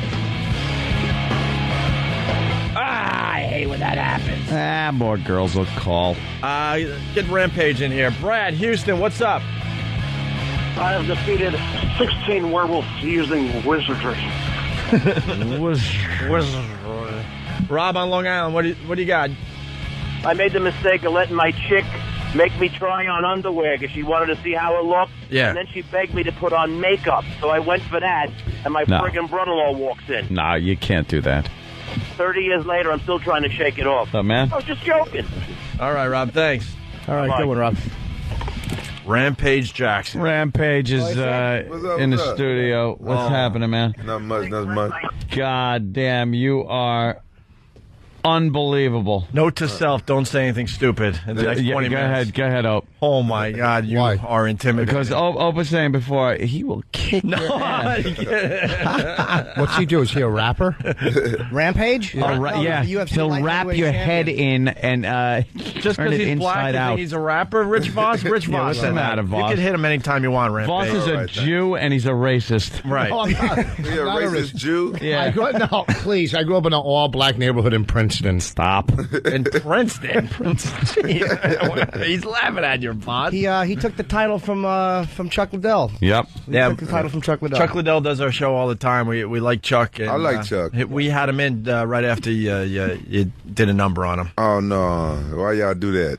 Well, he's all right with it, you know. He knows. He's a good sport, man. He I really is. like Chuck. You know what I'm saying? That's on the real. When you fight someone like Chuck, now Chuck's got a hell of a reputation, but with the public. But now all you guys on the inside kind of know a little more about each other than I think the public does. Do you see Chuck as being maybe a little older, and you had kind of the edge on him during that fight? No, I just know that styles make fights, and I wish all my opponents fought like Chuck. Really? Yeah, but they don't. Well, he's like a wild thrower, it seems like, because he's, and I'm certainly no expert on fighting technique, but he even said on the show, he threw one punch that his guys had said, don't throw it, and you certainly took advantage of it. yeah, that's my style, you know what I'm saying? Somebody make a mistake, I like to capitalize on it. Well, you certainly, it was weird, because like, you're the one guy Chuck can't beat. Chuck was on a thing, he wanted to beat the three guys that had beaten him. Yeah. And for some reason, I was watching the promos for the fight, where you're talking and he's talking, and I'm like, ugh. I like Chuck. This is going to be a tough one. No, when the fight started, did you think at any time that you were in trouble at any time? Or did you feel, I got this guy under control, I know what he's all about, Did you see the fight? Yeah. Did I look like I was in trouble? Not at all. I was wondering. Believe me, not at all. But it's just that kind of. I think Chuck's got this stigma around him that that he's very badass. Yes. And very intimidating. I think, but that doesn't affect you. Well, I don't get intimidated. No, really. I'm not just looking at that. you, I don't see how he should. Right. I just go out there and do my job. So if I get my ass whooped, I got my ass whooped. I shake the guy's hand, man. Good job. You whooped my ass. You know what I'm saying? So you go win or you go lose. That's the way it go. Yeah. Well, you're from Pride. I mean, you came up in Pride in Japan, and those guys seem to be doing very well in the UFC. Some of us are. You know what I'm saying? Anderson Silva, took the belt and stuff like that. Some of us doing pretty well. And Pride is a tougher fight. But when you come over to the UFC, you know what I'm saying, these guys, they up in the ante because they know, you know what I'm saying, we went to battle with some real tough Why is Pride tougher than the UFC? I think because we fight a lot of more international people from all over the world, and some people, they fight for their country. Like, you fight some Brazilian dude, they fighting for their country. They do anything to win. And then a lot of times you got to fight the referees in Japan, too, because the referee got their favorites. You know what I'm saying? You might be kicking a dude's ass on the ground, and the referee like, stand up. I'm like, what the hell? Yeah. You got to fight your opponent and the referee in Japan. Well, Gonzaga was a Brazilian. He was. I think he might still be a Brazilian. You're absolutely right. Good point. Good point. Rampage. He at certain times you think guys are unbeatable. Like I'll watch a guy fight and think there's no way that someone's going to beat this guy. And then I watched him against Crow Cop. Yeah. Ooh, and he destroyed Mirko Crow Cop. He destroyed him. Crow Cop wasn't used to the cage, and he wasn't used to those elbows, and it kind of threw him off. And I looked exactly what was going on, and he kicked Crow Cop in the head just like Crow Cop kicked it. That's bad. That's what's great about UFC. It's you just don't know what situation any of you guys are going to get in with another guy.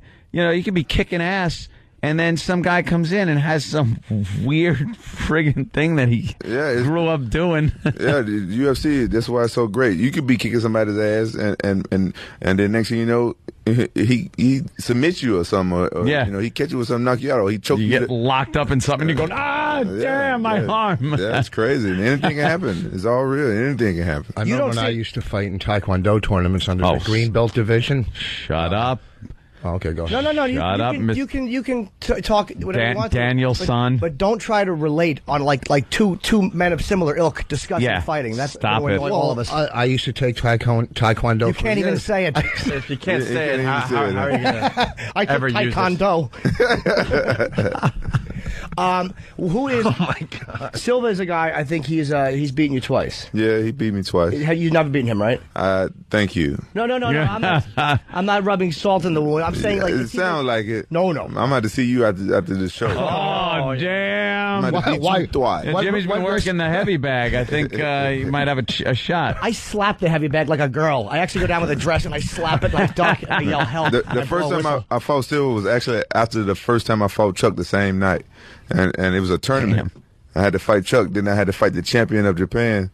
And you know what I'm saying? It was tough to fight two great fighters in one night. Is he a guy you want another crack at? That's hell yeah, because like I said, he's one of the guys that I know I can beat. Both times I was beating him, and then like the referee told me, nah, you ain't the one that we want to win. You know what I'm saying? And that's over in Japan. If I get him in the UFC, it ain't gonna be none of that, because in the UFC everything's real, everything's fair. The referees, they don't care who wins. They, they call the fight like they call it. They stop it when they stop it. They stand it up when it's time to stand it up. It's not so much politics like in Japan, Who has hit you the hardest you've ever been hit? I think maybe Kevin Randleman. He's another guy that beat Crow Cop. Yeah, Randleman's a frightening. Is he like a more of a traditional wrestler? Yeah, he's a really good wrestler. Why do you say he hit you the hardest? Because he hit me the hardest. No, but what? How do you know that? Because did he knock you out? No, he didn't knock me out, but I remember going, damn. Yeah, I remember. Yeah, I was like, whoa. Because sometimes when you get knocked out, it don't necessarily mean is a real. True. Yeah. They just got you. Got you.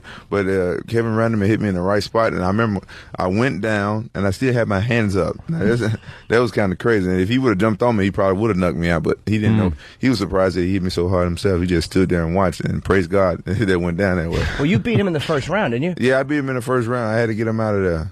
because he hit me hard as hell.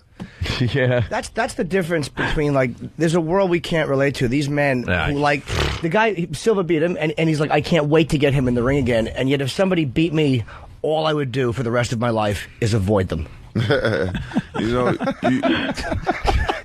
I would make excuses and avoid them and duck them and fake injuries. But this is what you got to know. You got to understand, you know what I'm saying? It's probably that day. You know what I'm saying? You probably just off that day. You know, I don't want to make excuses, but I know the second time I fought Silva, you know, it wasn't my day. You know, so I probably shouldn't even fought. But, you know what I'm saying? I'm a fighter, so a lot of times I take fights. Like when I fought Chuck the second time, I had a fractured wrist. You know, so I'm like, you know what, I got to take this fight. And I fractured my wrist 3 weeks before the fight. So, but it's a gamble, you know what I'm saying? Sometimes, a lot of times when I fight and I lose, it's a big reason, you know what I'm saying? Like, man, I knew I shouldn't have took that fight, but it's a gamble, you know. A lot of times we fight injured. Do you get nervous before you go in? Like, are you like a mess? No, I'm not a mess, but I get nervous.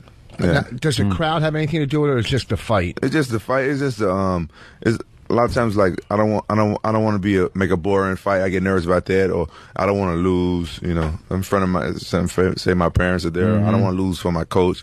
It's nervous and like that. It's never fear of getting my ass whooped. Just I want to do it good. I want to put on a good show. I want to make people proud. That type of nervous, like you know, you're nervous at a wedding. You don't want to say the wrong thing. You know. Yeah, you don't want to tell that bachelor party story when you're like toasting the groom. Yeah. Never saw a donkey do that. Here's to you. Yeah, the wrong thing I do. Is there any Jewish fighters? I'm pretty sure there's some fighters out there that look Jewish to me. Yeah, after they get punched in the nose, I'm talking about.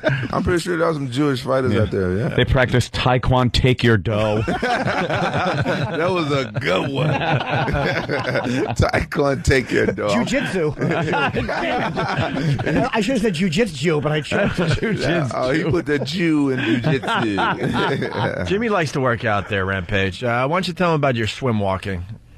Just one man talking to another man about working out. I just a little. What? You brag about it when I swim walk. It's a thing. I have a bad ankle, so like you and I would probably have similar workouts. But my ankle, I injured. I tripped. Why don't you give a little demonstration? Yeah, why don't you show Rampage Jackson your swim walk technique? Yeah, well, it might help him out in his workout. Yeah, you never know. You could be trading something here. All right. This is Jimmy. He really does this, Rampage. The guys know that what's going to happen is you're probably going to take this and market it as your own, and you can have it. It's what I do is I walk around and my arms go. Can I just explain it to him? No, you have to do it. Yeah. All right. Yeah. I promise I won't take it. Okay. You can have it. This it helps the pound just kind of peel away. All right. You just kind of walk. Here's what you do, like that. I promise you I won't steal that. Yeah, I don't think there's any worry in stealing that one. No worry. Oh, no worry. Jesus. You can have that. If you drill a hole in the wall, he'll show you his neck exercise. What's a neck exercise? What's an exercise? Hey, man, what's wrong with you? What's wrong with you, man? He's an adult. He's taking a lot of shots to the head, obviously, Rampage. What's his name? Rich Voss. Rich Voss, what's wrong with you? We've been asking that same question. What's wrong with you? He's punch drunk. What about out on the street?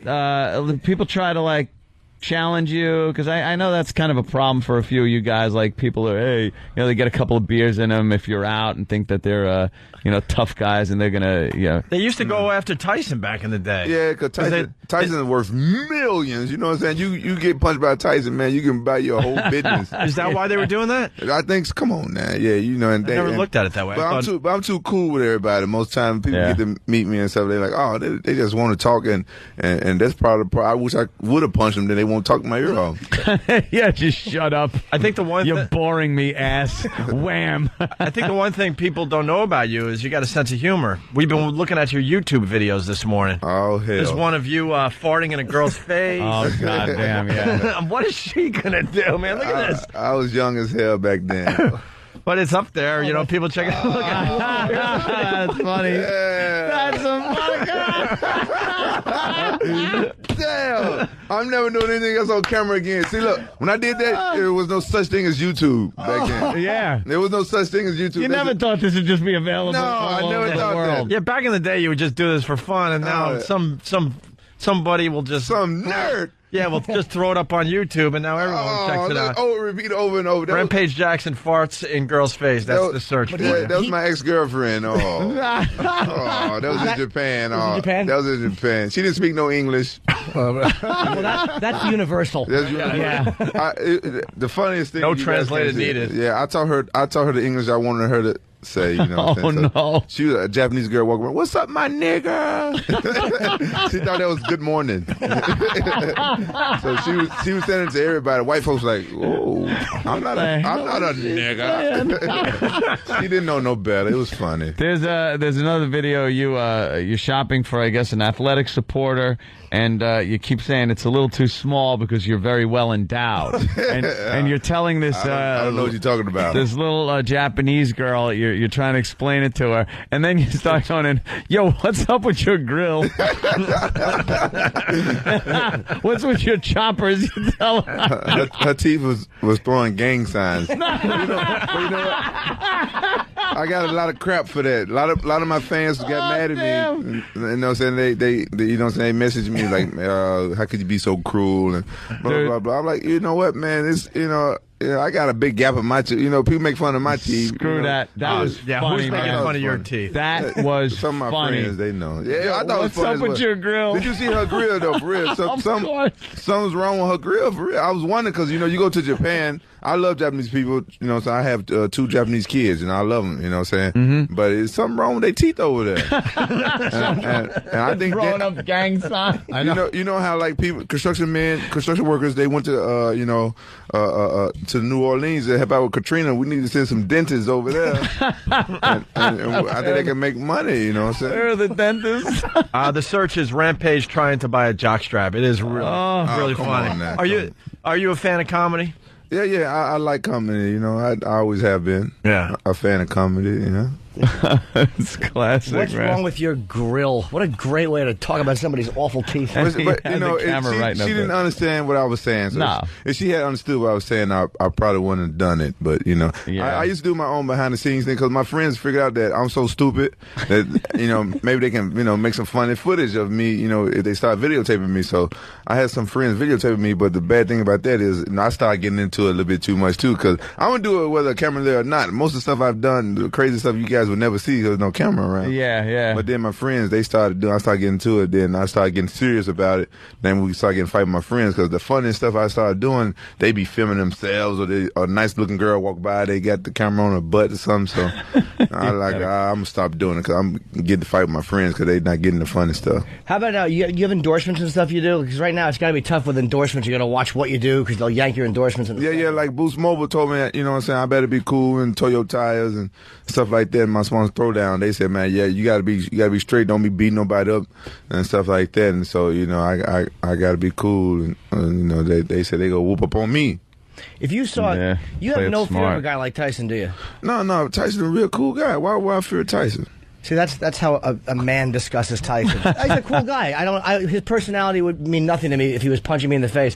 But these guys are amazing because there's no standing 8 count in the UFC. It's like the minute you show weakness, all right, well, I'm going to break your arm or you're going to tap. Yeah, that's what makes the sport so safe, though. You know, it's all about safety as well because, in the beginning, the UFC kind of had like a bad rep, you know what I'm saying? The old owners of the UFC, they did a good job, but they really didn't know what they was doing. They was, branded as the dangerous, the gore is the bloodiest thing. And, now it's evolved a lot into, a sport. And it's really safe now. It's very safe. I'll let my kids do it when they grow up. We said this when Chuck was in. It's making boxing look ridiculous as far as the sport goes. I can't watch a boxing match anymore. No. I'd much rather watch UFC. I had a tough time watching the early years of UFC, but now and they used to get him down. Now I can finally watch. And the elbows. You'd get the elbows across the nose, and the ref wouldn't step in. Yeah. I mean, this would just be a bloody pulp of a face left. Yeah, I don't know what they told the refs back in the days, but they a lot of them was inexperienced back in the day. I used to watch it back then. Like, I saw one dude get his face, crushed, and then they canceled the UFC and stuff. They wasn't on TV and stuff no more. Yeah. But then they changed everything, and it's safe. I tell you, I rather get like this, little bumps and bruises and little hurt and elbows and stuff every now and then head trauma. A lot of boxers can't even talk these days. Yeah, it's still, just action-packed. You don't get these... A lot of times in boxing, when they start clinching and grabbing on, man, they lose me, Yeah, it's just non-stop action. If one guy's getting tired... he's going to lose. Yeah. He's going to get his ass kicked. Yeah, but I still like watching boxers like Ricky Hatton and Mayweather and Sugar Shane Moses. I still like watching fighters. I like watching a couple of like Mexican flyweights come out and just hands going like wings. Yeah, they're just pummeling each other the whole time. That's what I like. So there's a lot of the heavyweight bouts. I can't. I can't. They really get watch. lazy or something sometimes. Yeah. You don't see too many knockouts and stuff. You don't even see people hitting the canvas that much anymore. Yeah, but like UFC, they probably have 7, 8 fights. Somebody go get their ass kicked in one of those 7, 8 fights. You go see some good, a good show. Are you scared of anything? I'm scared of ghosts. I don't like. For real? Yeah, I don't like. We were just talking about ghosts yesterday. Yeah, we were talking about that. Yeah, I don't want to see one. Have you ever seen a ghost or felt like you're in a haunted house or anything? I felt like that before. I kind of like I pray to God that say I don't see no ghosts, but I had some type of crazy experience. I was like spending the night over some friend's house, and it was years ago when I was fighting in Japan, and man, I couldn't. I tried to wake up, use the restroom, I couldn't get up. Then it was like a big deal. I was like, whoa, I couldn't move. Then the next morning, I told the people, and they said. That's kind of weird because the bed you're sleeping in is the bed my grandmother died in. Oh, thanks. Oh, what the hell? Thanks. That's exactly what we were talking about the other day. I wanted to smack everybody in the house. Yeah. But I just never spent the night over there. Then another time, same thing happened again. I was on one of my friend's house and he used to do my website and stuff. And I crashed. I passed out. Then I tried to get up and stuff like that. And all I could do was shake my leg. And then I tried to call his name. Then it happened for like 30 seconds. Then I said, "Hey, man, you know what? This happened to me. I was trying to call you, man. I was shaking my leg trying to get your attention. I couldn't move." And then he said, "All right," he blew it off. But then I heard him talking like a couple of weeks later. He was saying how he had a party at his house and one of his friends got murdered there. I was like, man, I'm thinking this got something to do with each other, man. But you can't get up from a dead grandmother holding you down. I'm not the toughest guy in the world, but a dead grandmother. He tapped out. Why don't you go walk over there and tell him the same thing? Hey, what are you talking about? I heard when a ghost sit on your chest, you can't move. In the South, we say something like that. Can I tell you, though, I have that, what you're talking about, which is where your head is like, you feel your head, and you want to move, and you want to talk, and you can't. Yeah, you're completely aware. What that is it's a night paralysis. I get that all the time. I mean, I live with that. Is that from your swimming exercises? Swim walking? Swim walking, it tuckers me out. Yeah. No, what that is like you're waking up in a weird way, and your body, that's a safety mechanism your body has so you don't injure yourself when you sleep in your dreams, so you don't do too much when you sleep. It kind of paralyzes you at one point. Oh, that's what it is. It's not a ghost. Yeah. No. What about the second time when I really wasn't asleep? I was just laying there. Yeah. That was a ghost, but the first time... Ooh. Yeah, we were talking about when you're staying in a hotel room or an old house, you don't know what's gone on in that place. It could have been, like you said, murders and stuff, and you get like a creepy feeling, and I do not want to see that. And no matter if it could be the nicest smiling ghost bringing me cookies, and I'll go, ah! Yeah, I would lose my mind. It's crazy. My friend told me a lot of ghost stories. He's Taiwanese and stuff like that, and he stayed at one of his friend's house, and he saw this white lady walk by. These two Asian guys, and he was like, "Hey, man, when did you get a maid or something?" He's like, "What you talking about? I ain't got no maid." Oh man. Then the guy put two together. He said, "Oh, you saw the ghost that lives in my house." He just said it casually, like, goodbye. So long time to sell. He see a lot of ghosts in Taiwan. It was like a lot of wars or something over there, and he said he see a lot of ghosts. I was like, man. So you believe in ghosts? I know there's ghosts, but I'm scared of them. If I can't whoop up on it, I'm scared. What about like the devil and stuff like that? Do you get nervous? No, he wouldn't be scared of the devil. He would just. No, I mean, do you get scared? Oh my God. Who wouldn't be scared of the devil, Rich? I'm saying you scared of ghosts. What's wrong with you? What's wrong with you, man? Wait, listen to me. Ghosts I know there's a lot of ghosts. Hey, but what? We have to take a break. You want to hang? Yeah. Devil. We like Rampage. Rampage Jackson. He's great. What are we promoting today, Rampage? UFC 74 is Saturday night. It's a 10 p.m. pay-per-view. It's headlined by Randy Couture against Gonzaga, who did beat Mirko Cro Cop, and that should be a great fight. Rampage is not scheduled. You're fighting in 75. Yeah, which will be the next one. September 8th. Yeah, defending your title against the Pride middleweight to try to unify the two belts. It's going to be history. So we're promoting the pay-per-view this Saturday Saturday night. Hold on, Rich. We got to go to break here, okay? More with Rampage Jackson after the break. It's Opie and Anthony. We got a very busy morning. It's Opie and Anthony. Rampage Jackson in studio. Rich Voss in studio. I had to leave the studio and do a couple things. I walk in, and you guys are all just around Rampage Jackson just listening to him. Dude, I was going to say... It was pretty cool to look at. We are like a bunch of little girls asking a real man question. I know. I know. It's fun, though. And the only... what's it like to be a real man? Does it hurt when they hit you, Mr. Jackson? They're like children. How can I be tougher?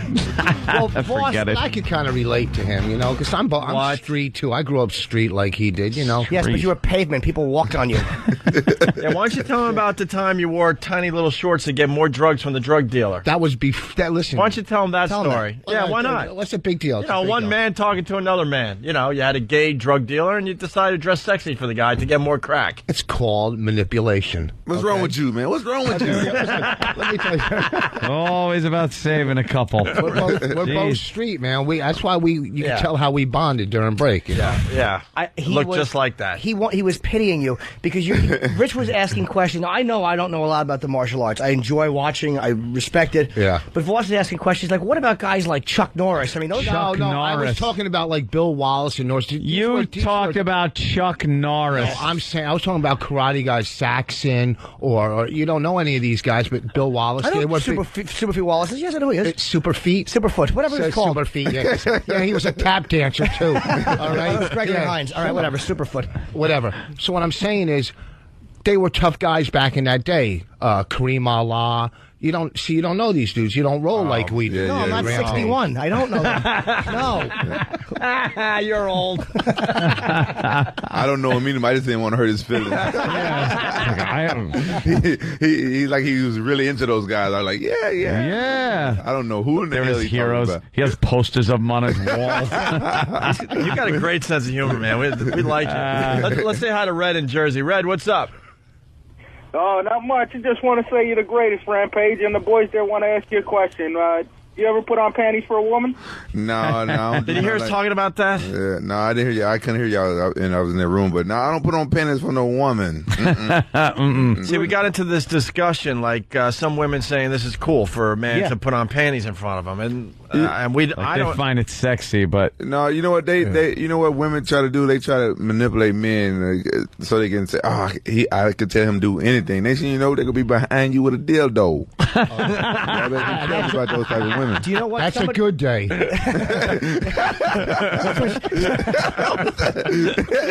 can say it again. What is wrong with you?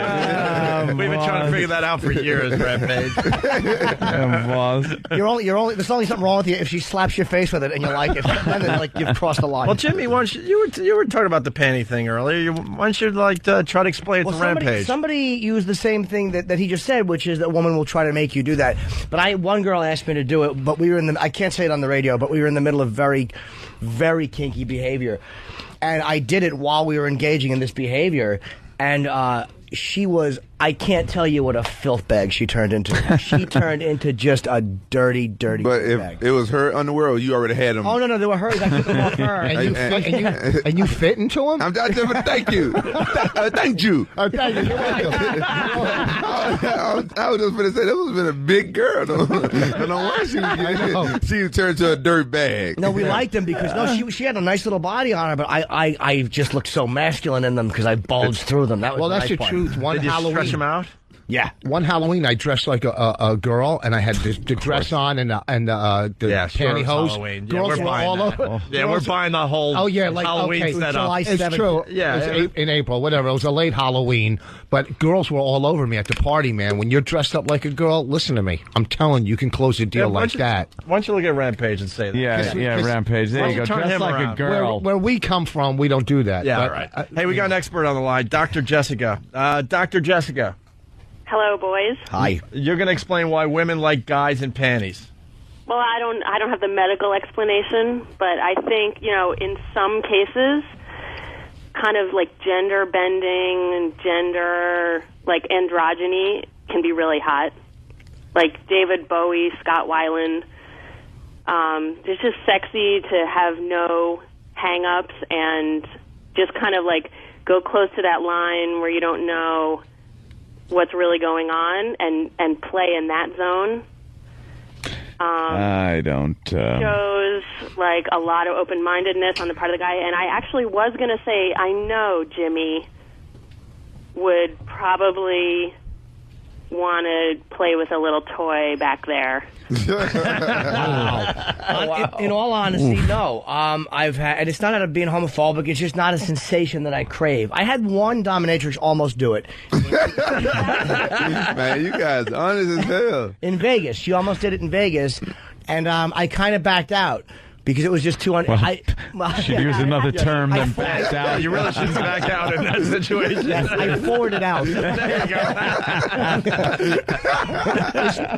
Backed out. And I said no. It just all of a sudden kind of like struck me like, this is not going to be... This is going to be uncomfortable. Why do you think is it gay if a girl does it to you? Is it gay if you do it to yourself? I mean... Depends on what you're watching. If you're watching, Let me tell you something. If you're watching Rampage Jackson fighting, then it would be... If you're enjoying that sensation, you have some kind of a homoerotic enjoyment of that type of thing. It's gay. I'm gonna tell you why women like for you to dress up in panties. It's in a nutshell. True. Yeah, I think so. If you letting somebody play with your exit hole, it's gay. Right. That's my opinion. You know what? That's my opinion, and opinions are opinions. Yeah. Hold on. If a woman lets a guy play back there, is she gay? Hell no. No, because you're a woman. You're a woman. You know what? But nothing's supposed to go in back there on women either. See, I'm with Rampage and I'm with Anthony, but every time we have this discussion on our show, the guys come out of the woodwork saying the complete opposite. And you'll get some, men calling like, "Hey, I'm Bill, I'm a construction worker, and blah, blah, blah. I don't think it's gay." I'm going to say this, and I can't... I swear to God, we can take calls for the next half hour.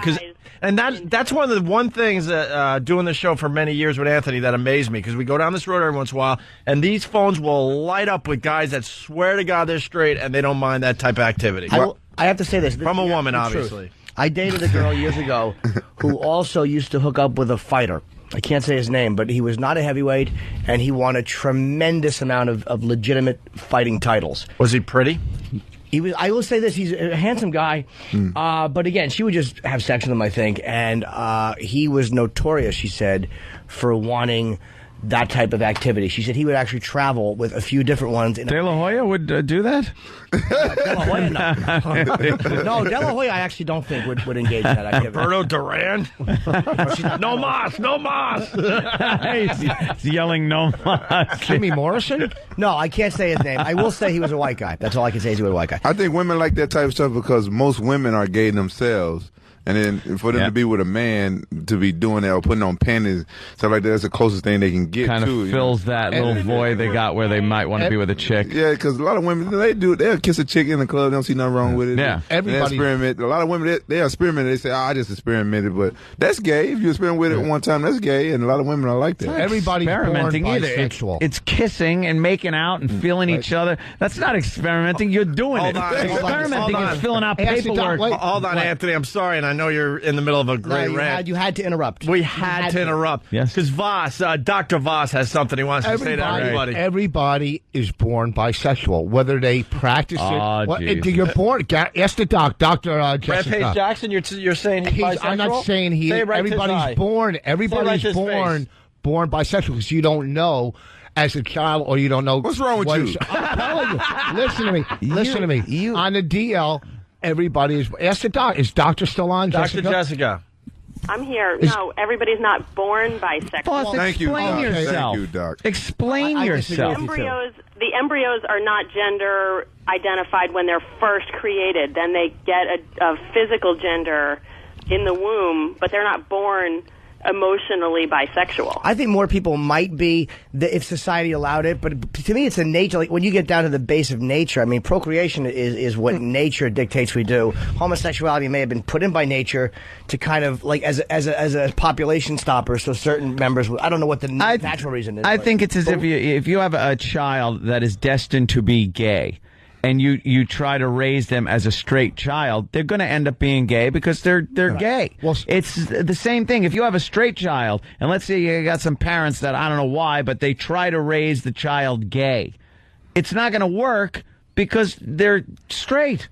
So what are you talking about? Say me and my cousin, like when you're young. Oh, and if you gee. Here comes the cousin story. Good old when you're young. When you're young. You know, we were kids. 16. Yes. We were experimenting. Young, early 20s. We didn't know any better. Right. What happened? We were both 32. What? Me and my cousin. What happened? We don't have time for this. No. We got a little time. No, Go but ahead. if you're a certain age, if you're under like 10 or whatever, you don't know what you don't know. Under 10 means he was about 15. Look, he's just lowering the age. Let me tell you Under something. 10 is a measurement. Under 10, I absolutely had a complete awareness that I liked girls. Me too. I agree. In a certain way, and I liked guys as friends. Hey, look, it's Hugo. That was that. I didn't need to learn that. It just happened.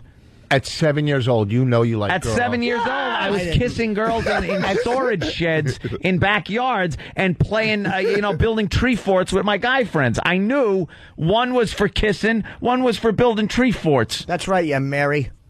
What were you doing? I wasn't doing any of it. You I were was just trying to figure out. I don't know what I That's like. not like guilt. Might as well try both.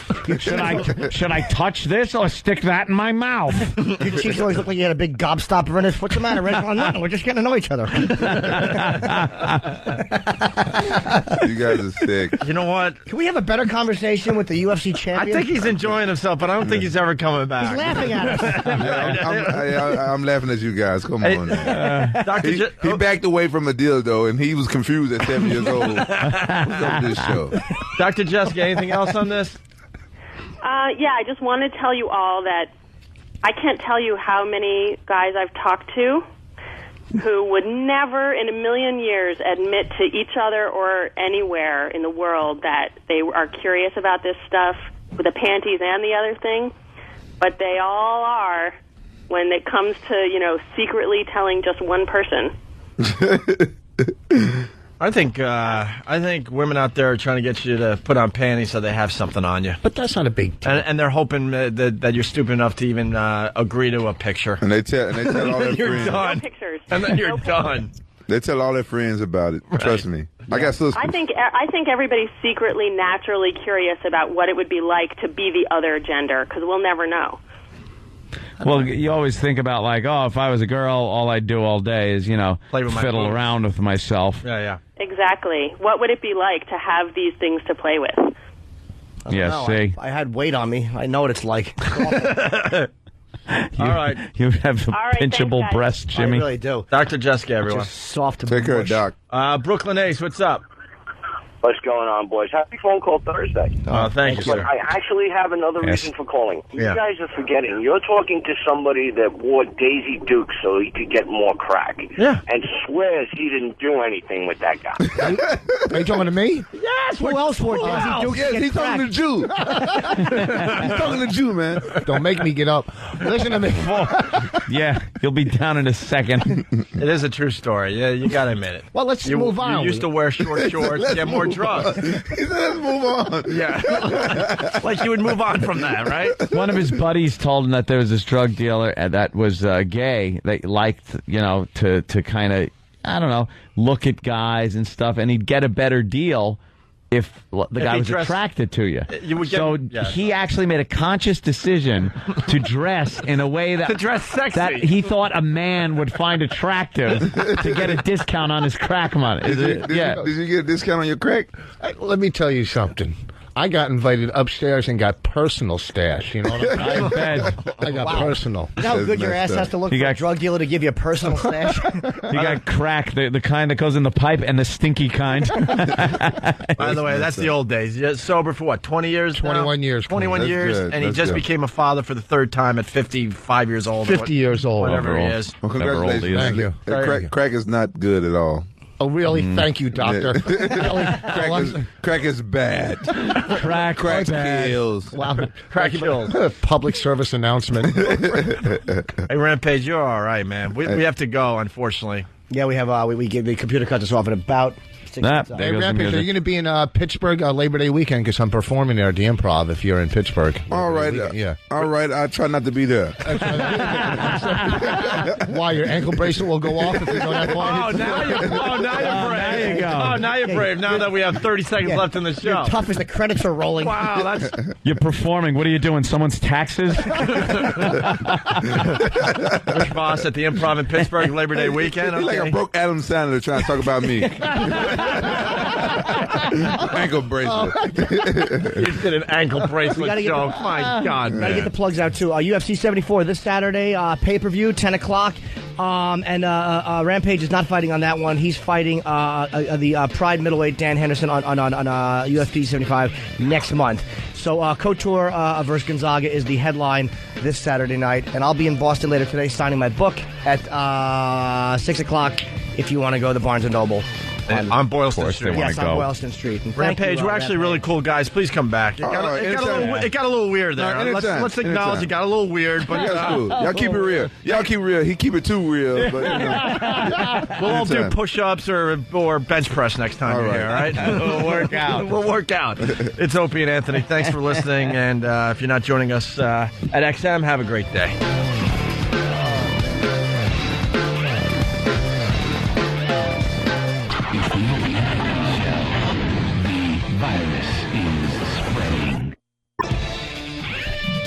All right. Opie and Anthony on XM Satellite Radio. Rich Boston studio. Rampage Jackson, man, how much fun was he? Great, dude. Yes. Those guys. I got to tell you, it's a dilemma we have all the time. We get these, these guests, and we're not sure if we should take them or not. And sometimes they're duds, and sometimes they just give us unbelievable radio. Rampage Jackson, not going to lie to you, we were kind of on the fence. We're like, how many, people would be interested in us interviewing Rampage Jackson? And I know he's popular in the UFC world, but we have to think a little bigger than that at times. You have to translate to a different audience. And we said, what, I think he's interesting enough to bring to the show. And, man, he fucking killed. That's right. He was funny. It was interesting, talking about the UFC, and then he was hilarious. Great sense of humor. Can't wait to have him back. Most of those fighters, man, like Chuck is really cool. Most of those guys are really fun guys, man. They're fucking... Oh, I can't curse here. They're not afraid. That's funny. They're not afraid to be men and to think like men and to talk like men. Yeah, hang out. He's not uptight. He was doing racials. He didn't give a fuck. Yeah. That's what those guys are great at. Yeah, me and him really connected. You did. You did. I could see me hanging out with him back in the day. That's the kind of dude I would run with, you know what I mean? The type of guy who you would do things for, who would tell you that he's thirsty and you'd get him water. Yeah. We got to go to Michelle in Virginia. Michelle, what's going on? Michelle, how do we get that phone up? Oh, hold on a second. Michelle. Yes? Hey, what's up? Hey, You've been on hold, by the way, for about an hour. Sorry about that. Yeah, what do you got? That's okay. I realized after I got put on hold that you probably weren't going to take me until you were on XM. Because what I have to say, I don't think you can play on free radio. Okay, what's that? Well, first of all, this you could have played. I saw you at the Nissan Pavilion this past weekend. Boss, Jimmy, you guys were wonderful. Thank you. I got to meet you both, Opie and Anthony and Jimmy. I got my picture with all three of you. Ooh. We really don't give a shit about that. What do you got for the show? Jeez. Well, which chick were you? Uh-huh. All right, good. I wanted to say that yesterday I didn't get to hear the show, but I was listening to the replay on my way home. And you were playing an interview about Michael Vick. Yeah. And during the interview, I think I'm not sure who it was that was speaking. It might have been Reverend Al Sharpton. But he mentioned that there were a lot of animal lovers out there, but there were also a lot of people that loved Mike Vick. Yeah. Oh, that was the guy from the NAACP. Okay, I don't know if it was my reception or if it was just me, but it sounded like he said, there are also a lot of people that love my dick. Wow, you're nuts. What's wrong with you? If you have the clip. No, we have the clip. We even played it on the other side of the show where you're not allowed to curse. It's obvious the guy said, love Mike Vick. Oh, yeah, but... Why do you think it says love my dick in that clip? That's crazy. Wow, that's crazy. Are you a dirty girl? Listen, we have it right here for everybody. You're hearing things. My dick. You're hearing things. Listen again. Here it is. what we are saying, let's maintain our humanness when we are trying to remedy the whole situation. Yes, there are many dog lovers, fans in the NFL, but there are also many other people who just love Mike Vick. And these people, too, are significant in numbers. We're laughing at you because we here love Mike Vick. Of Clear course. As day. Clear as day. It could have been my reception. If you hear my dick. How do you hear my dick in there? Let me hear, because it might. Let me hear it again. All right. My dick. Well, Michelle waited over an hour just to tell us that it sounds like, love my dick. Love my dick. We hear love Mike Vick, clear as day. Trying to remedy the whole situation. Yes, there are many dog lovers, fans in the NFL, but there are also many other people who just love Mike Vick. And these people, too, are significant in numbers. Anthony continues to laugh at you. It's so obvious he's saying love Mike Vick. Oh, yeah, I'm laughing at her. That's what I'm laughing at. I realized after I thought about it for a second what he said, but when I first heard it, it just sounded like he said, love my dick. When you first heard it. What? Huh? As soon as I heard it, my first thought right after I heard it was that that's what he said. Well, you see it our way now, right? It's obviously saying love Mike Vick. Right. And you do hear that, right? Yeah. Situation. Yes, there are many dog lovers, fans in the NFL, but there are also many other people who just love Mike Vick. And these people, too, are significant in numbers. Wow, Michelle, you're way off on this one. And it's clear as day. Love Mike Vick. Yeah. All right. I guess that was worth waiting an hour for, huh? I just wanted to tell you guys that it just sounded a little bit like that. All right, well, I didn't hear it. I tried to hear it just for the sake of the joke, but I didn't hear it either. Yeah, I wish it sounded like that, because that would be hilarious. Then that would be a clip we would have, and we would get to play a lot. We would even be able to play it on regular radio and maybe get one by everybody, you know? Yeah. But unfortunately, it's very, very obvious he says love Mike Vick. So, all right, Michelle, have a good day. Okay. Bye. Bye-bye. All right. Sounds just like my dick. Shandy from Florida. Andy. Shandy. Sex him, fuck it. I like werewolf movie. You know what? I put tuna juice on my penis and let the cat lick it off. I pick. All right. Got it. Hey, why doesn't this work? What's not working? What's not working? This. How is there anybody sticking up for Michael Vick on this? How can anybody ever admit, he screwed up? I'll tell you. Melanin. It's just ridiculous. Black people are sticking up for him for some reason. I don't know why. And athletes too. Mm-hmm. It's silly. Just silly.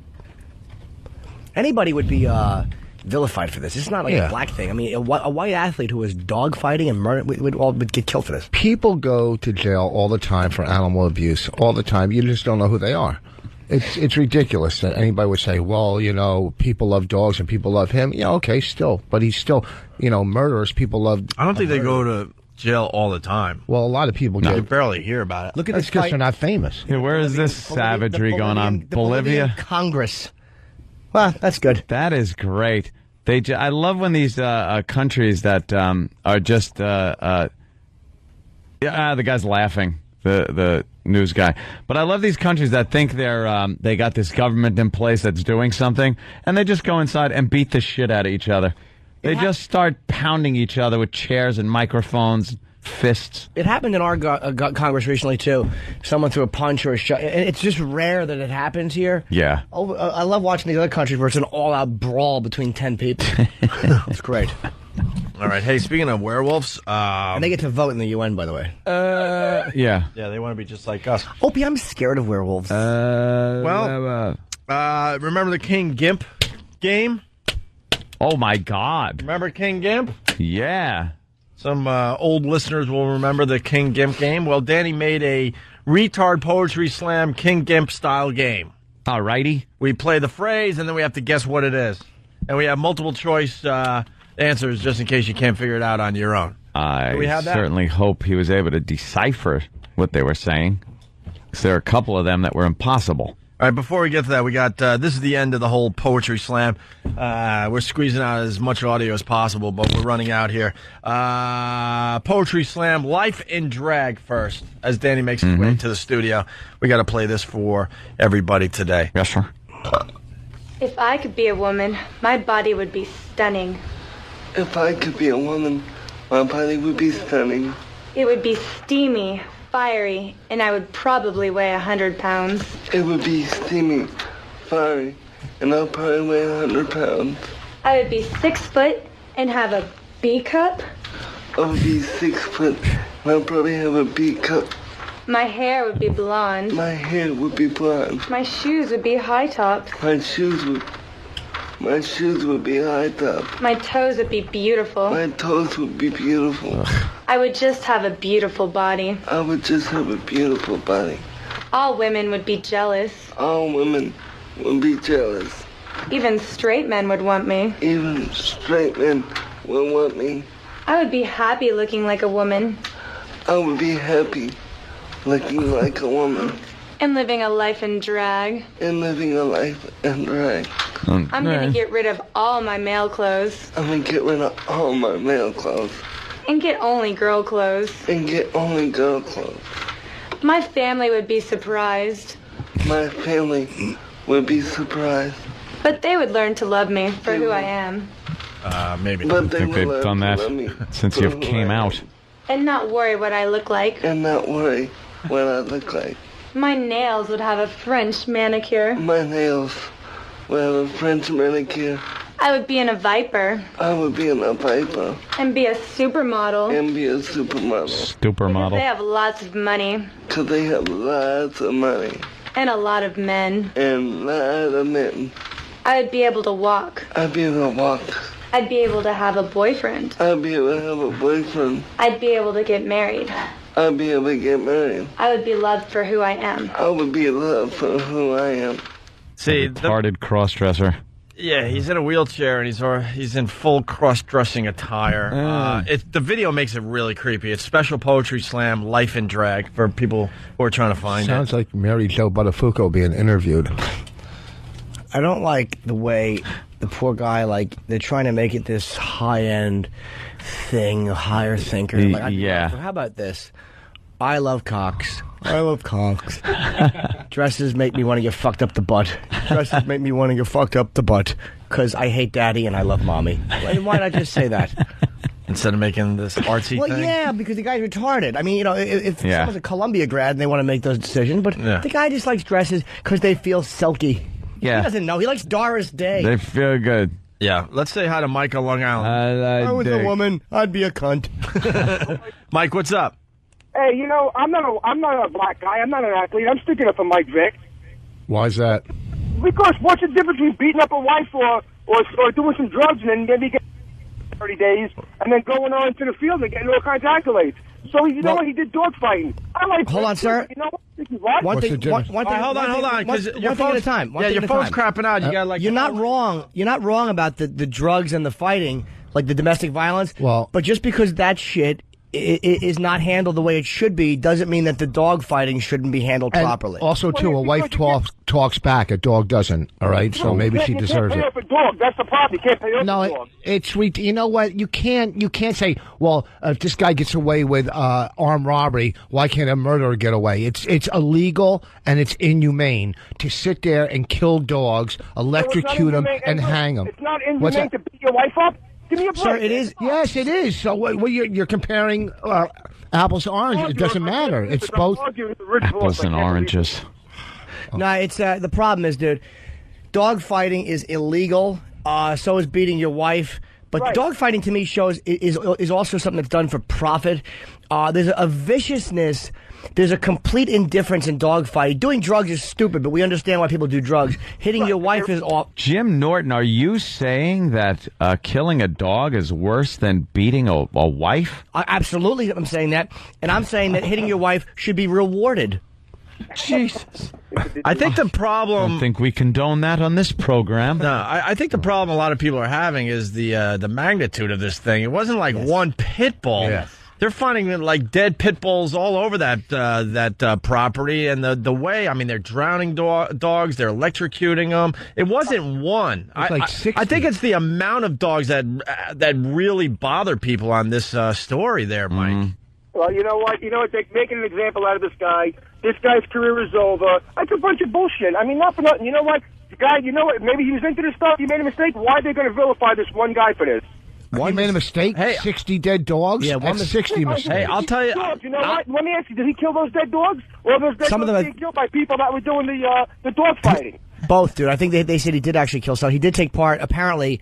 From what I don't know, again, I wasn't there, but I heard he did take part in some of the executions. You know what, though? I sort of agree with Mike on one point. Let him play. Let him play. Well, if you're an owner of the if he's team- not in jail, I don't give a shit what my star player does. I don't give a crap. Yeah. I really don't. I don't give a crap. I don't give a crap if the athletes are doing steroids or any of that anymore. I used to care. I don't care anymore. And if he can help the team win, who gives a shit what he does in his personal life? If that guy does come back to the NFL, I guarantee whatever team picks him up, he's going to come back to a standing ovation, and as long as he wins, he's going to do it. And that guy should not do it. It's all about booze. Come back to booze, dude. And you say you don't care, but any boss or owner, would you hire a pedophile to work in here that you know was a kid toucher? So everybody you still care. You still care as a boss or as an owner. Are you going to make money or lose money on this guy? This is all right. So let me ask you a question, so. What you're saying is that, you're not going to hire this guy because he killed 60 dogs, but let's go give him a 5-year, $50 million contract to guy that beats the shit out of his wife. Come on. Like who? No, I didn't say first. Hold on, who? Who are you talking about, dude? Yeah. Dude, it doesn't make a difference. Just pick a guy. Look at Larry. No. What? Dude, give me an example of who you're talking about, like with the drugs. The drugs, they have a policy for that. Third time and you're out. I'm not saying I agree with it, but I'm saying there is a policy for it. And also, dogfighting is gambling, which is a big problem. I mean, look, Pete Rose, here's an example. Chris Albrecht, it's not an athlete, but had an incident with his wife or his girlfriend where he gets drunk and he hits her, and he loses one of the greatest gigs in show business, which is the president of HBO. I mean, there are times when you're off the field or out of the office behavior affect what you're doing. And it's unfortunate, but that... I don't know. I don't see it that way. I really don't. I see Mike's point as far as the NFL has this fake morality thing where they think they have, they got this up and up this high and mighty organization, where everyone is squeaky clean. I get that part of it, Mike. Absolutely. All right. Bottom line is, without comparing it to beating up your wife or doing coke or robbing a bank, killing 60 dogs and having dog fights in your property and hanging them, is there something wrong with that? Yes or no? Yeah, there's something wrong with it, absolutely. But okay, then don't compare. No. Don't compare, identify, all right? You Rich, don't compare, the identify. point he's trying to make, he agrees that it's wrong, Yeah. but he doesn't think the guy should lose his entire NFL career over it. Well, it's all about money. You know that. The boss is a team owner's going to say, well, are we going to lose money on him, or are we going to... Well, oh, my God, you can't be further from the truth. Here's a problem. This fucking guy, if he played this year, they would make a shitload of money off this. Yep. A shitload of money. Nobody would take his jerseys, though. His merchandising would be a problem. I don't know, dude. I think that PETA is relatively powerful. The outcry, you want to talk about advertisers being attacked, the banks, all these people, even the liquor companies that are involved with stadiums would go after them. It'd be a dumb financial move. That's what I'm saying. For a boss. I think that they would be hurt by it because so many people would come after you. Yeah, you know what? All right, I have to back up a little bit. Yeah, because I wasn't thinking that. I wasn't thinking about that part of this whole thing. People would tune in to watch it. I was thinking about just the. I don't agree with it. I don't agree. I think it's ridiculous for them to get an example out of this guy. You know what? It's look, hold on. It's terrible what he did to the dogs. I love dogs. If he did it to cats, honest, I wouldn't give a rat's ass. Sorry about Jack Jack. Okay, but you know what? Hey, don't you bring Jack Jack into this. I love dogs, all right? But you know what? If this was anybody else, with anything, it wouldn't have been that big of a deal. They're going to make an example out of this guy. I think it's unfair. He's facing, what did he face, like 3 years in jail, 4 years in jail? He's a plea bargain. I don't know exactly. I think between a year and 18 months. You can't downplay it, though. I mean, like I said earlier, it's the volume of dogs that were involved that I think really got people bothered. And the methodology of killing them puts him in. He's not a sane person. He's kind of like serial killer insane to have the ability to hang a dog and slit a dog's throat and electrocute a dog and drown a dog. It makes you're crazy. You're a real crazy, dangerous person, I think, if you have the potential to do that to an animal. But other people would say we just don't get that culture and that they're not crazy for doing that. I guess we'll just have to agree to disagree. All right. Hey, I like that. Let's just agree to disagree. All right, thanks for the call, Mike. And don't forget, Mike, one more thing is they make an example out of him, but this thing doesn't come up that often. No. It's not like this happens a lot. Right. It just, I've never heard of it. I'm sure it happens, but I haven't heard of it. Well, people get arrested for animal abuse all the screaming time. at me. People get arrested all the time for animal abuse. You don't know who they are. Obviously, when a How do you know they're superstar being does arrested something, all the time? That's a good because you point. hear news, you hear this guy. Well, you don't hear about it. I don't know. I Well, don't I mean, remember it's not- ever it's not hearing. really? I Go on the internet. I couldn't tell you the last time, actually, before The internet. Or whatever. News. A I person has 70 go dogs on the in their house, or internet. whatever. What do we put in Google? What do we put in Google? Animal arrests. Animal arrests? Arrests. How do you They spell show him arrest? handcuffing a horse. Don't turn Yes. this. Where animals making a citizen's arrest and cuffing a guy for shitting in the Animal woods. arrests. No, can you put in animal arrest for me? I want to see what comes up. ARESS. Because, Boss Animal told- arrest. I heard an L in there. Animal arrest. But whatever. Yeah, there it is. Laress. Okay, animal arrest. Ormeline Laress Princess. All right. Some foreign language. Animal proteins. Thank you, Rich. I could read about animal proteins. Nothing about animal arrests. I just don't see anything under animal arrests. Oh, well. Oh, wow. But then again, Did you mean animal oppress? All right, let's try animal oppress. Animal Planet. All right, getting closer. Always, she reveals the dignity of each animal trying to survive in a world made cruel and dangerous by the thoughtlessness of humans through animals' eyes. Whatever. You hear it on the news all the time. All the time. Yeah, not all the time. Look, they're talking about it right now. Oh, wait. No, that's the weather. Yeah. Well, all the time would mean... Well, we got... Right There now. they are talking about, it's bad economy, that's, cheaper gas. cheaper gas. Yeah, 3 news stations on and not one talking about this all the time. Thing. Well, here it comes. No, that's And people on that's scooters. Swollen River from the It's a search for missing hiker. It's an ATV story. Well, maybe the hiker was a dog. Yeah, well, gas is at $2.97 though, so maybe dogs drive. maybe. Oh, look, he's doing the weather. Maybe it's good. It's a good day for dog fighting. Oh, maybe it's raining dogs and dogs. All right. Cool.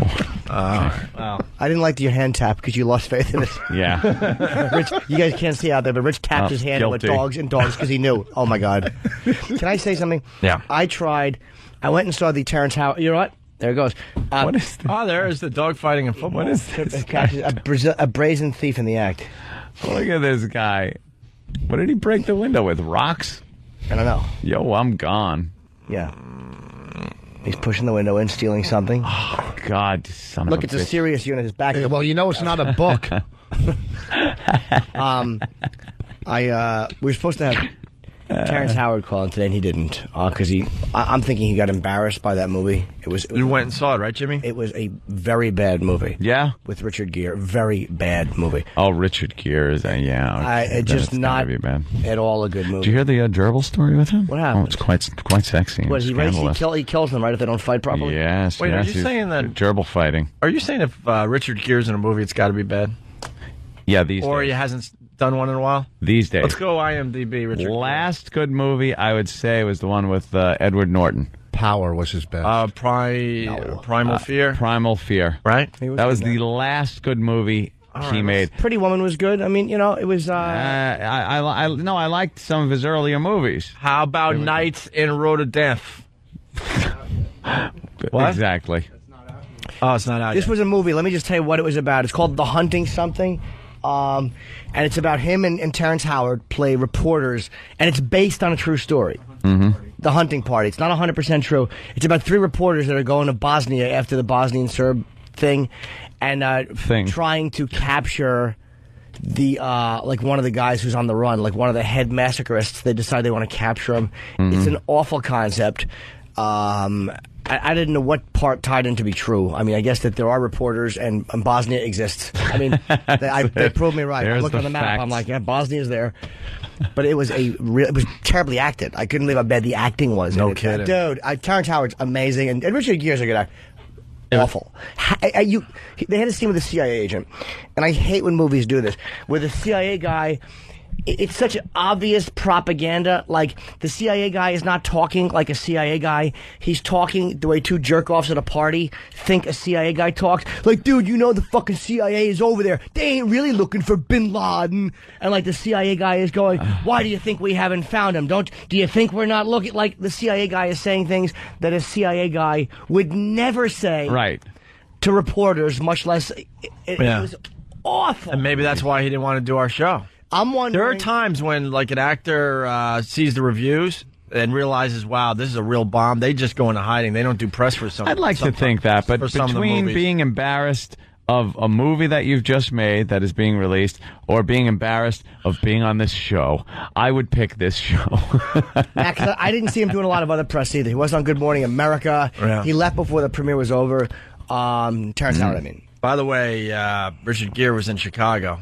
Maybe not a movie. I didn't like that fucking movie You saw either. Chicago? Of course I did. I don't think I saw Chicago. Didn't like it. Shall we dance? Yeah, exactly. Shall we dance? But Chicago got a nice buzz out there. Shall we shove a gerbil up our ass?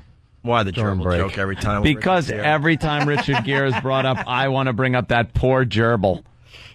You ever see that movie? Well, we can rework. We can rework all. You ever see Power? Richard Gere, the movie Power? No, when did that come out? Political campaign manager or something. It was great. It was a great movie. Internal Affairs is a great movie too. Actually, that movie was called Internal Gerbils.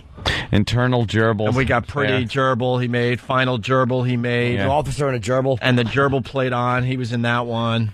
Primal Gerbil. Fear. Or Gerbil Fear, sure. Yeah. What else was he in? American Gerbilo. He was in the Gerbil Club. Let's not forget an officer and a gerbil. Yeah.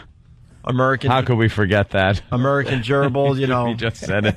I know. Oh, vicious dog attack. Look at her face. See? Someone got their face eaten. No, dude, that's the story we did yesterday. Is that the doggy door one? Yeah, with the pit bulls. the pit bulls coming in the doggy door. Yeah. Hey, this is something we got to go to. I just don't hear it this way, but Shane in Kansas. What's up, Shane? What's up, guys? Hey, kiddo. There's a soundbite of the president of the NAACP that you have to find yesterday. He was giving a press conference about the Michael Vick case, and the guy should really say Michael when he talks, because he was talking about how many people hated Michael Vick, but he was, in the same token, he thought there was many people that liked his dick. So you're saying that, like, you don't understand why he would defend Michael Vick. Okay, and I understand what you're saying is, how could this guy come out defending Michael Vick? Can we play it? So you're saying instead of saying Michael Vick, he said my dick? He said many people like my dick. Get the fuck out of here. No. And why would someone say that? All right, hold on. Do we have a clip of that interview? We certainly do have a clip. Let's all listen very carefully, okay? All right, let's listen. So, Shane, you're saying he says my dick instead of Mike Vick. That's correct. He must have. All right, let's take a listen. All right, let's take a listen together. Get to the bottom of this. Trying to remedy the whole situation. Yes, there are many dog lovers, fans in the NFL, but there are also many other people who just love Mike Vick. Oh my God! And these people too are significant in numbers. I don't hear it, dude. So he said a lot of people love Mike Vick. No, really, I think Clear you're as day, talking dude. about my dick. Dude, it's how do you hear my dick in that? I didn't hear that. Are you kidding me?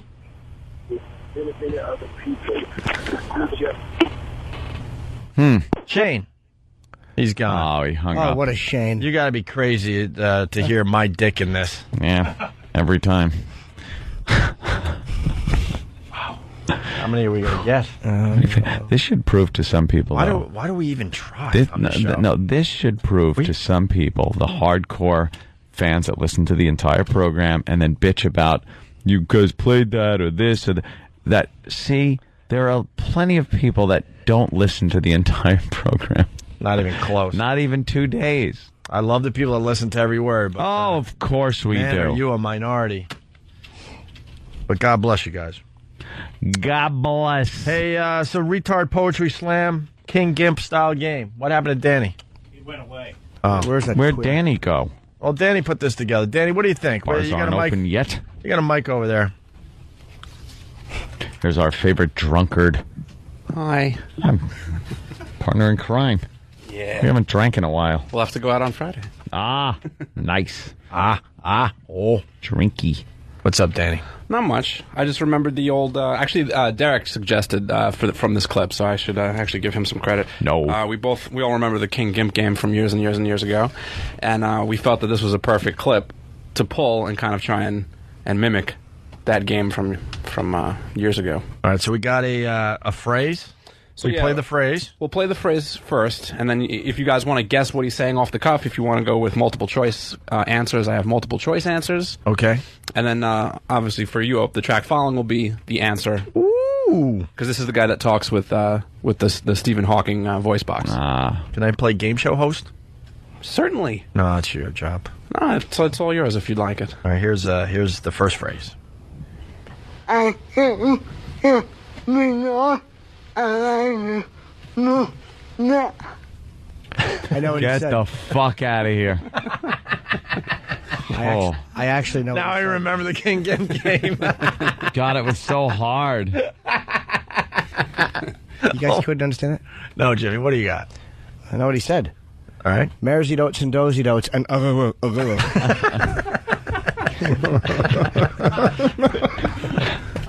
I can't hear me no. No. and she's dodging me. What the Wow, fuck that's is- impossible. All right. Wait a minute. Are they doing another interview? Like, I don't need to know what he's talking about, but I'm blank and I like? No, it's just him talking about a subject. okay, him talking about a subject. Let's hear it again. Oh, I know what he... I do like P1s. You're right, Steve.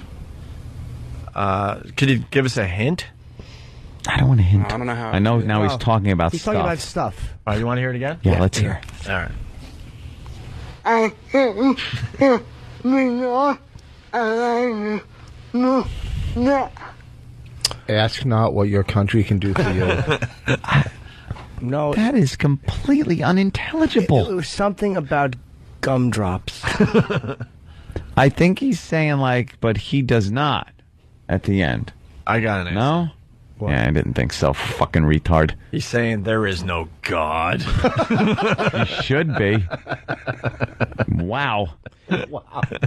Wait. How could there be a Wait God? a minute. Can we hear one more, please? Sure, Jimmy. 'Cause I think I got it. I don't. Something about more. The word more. Oh. Let's hear. I can't If my mother me no. drank a little less, this wouldn't have happened. No, he's going, oil can. Oh, a joke from 1939. A joke from 1939. Well, you got it, though, right? Yeah, Who of course. didn't? You're a ventriloquist. That was. One more time. I can get this. I'm very close to getting it. Oh, really? Yeah, I just want to get it. I can't hear me no. No. Touring with David Lee Roth is going to be fantastic. I can't wait.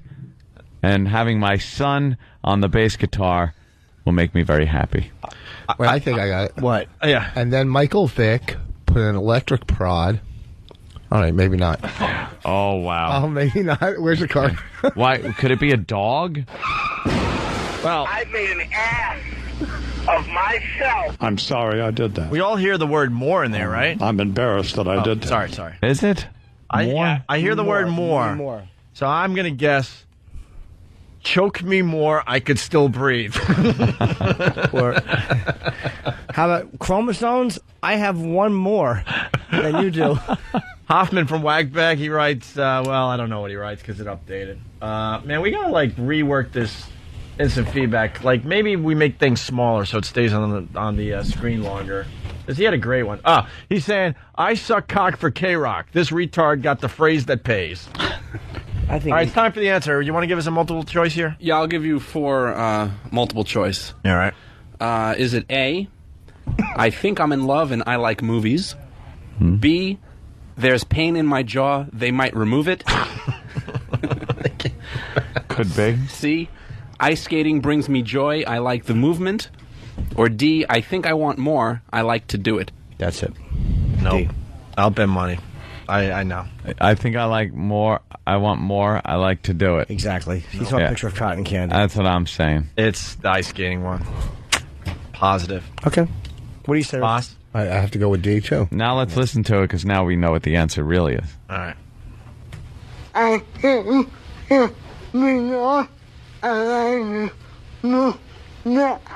Yeah. I hear ice skating. I like to do. I think I want more, and I like to do it. That's definitely it. Well, should we play the answer, I guess? Yeah, I guess. I heard ice skating there. No. Ice skating gives me joy. I like the movement. Fuck that cocksucker. How could you not hear ice skating? He starts off by saying... How could you hear anything in what that guy was trying to fucking say? I can't believe you heard that.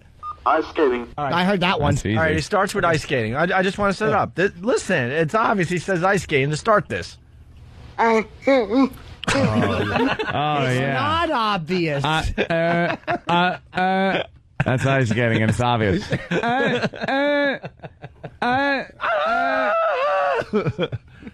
Oh, wow, this is a hard game. One for me. All right, here's the next one. Like, wouldn't give a shit. Can you tell we're a day away from vacation? Here we go. We'll have a huge blowout show tomorrow, and then we're out of here for a week. All right, the second one. Oh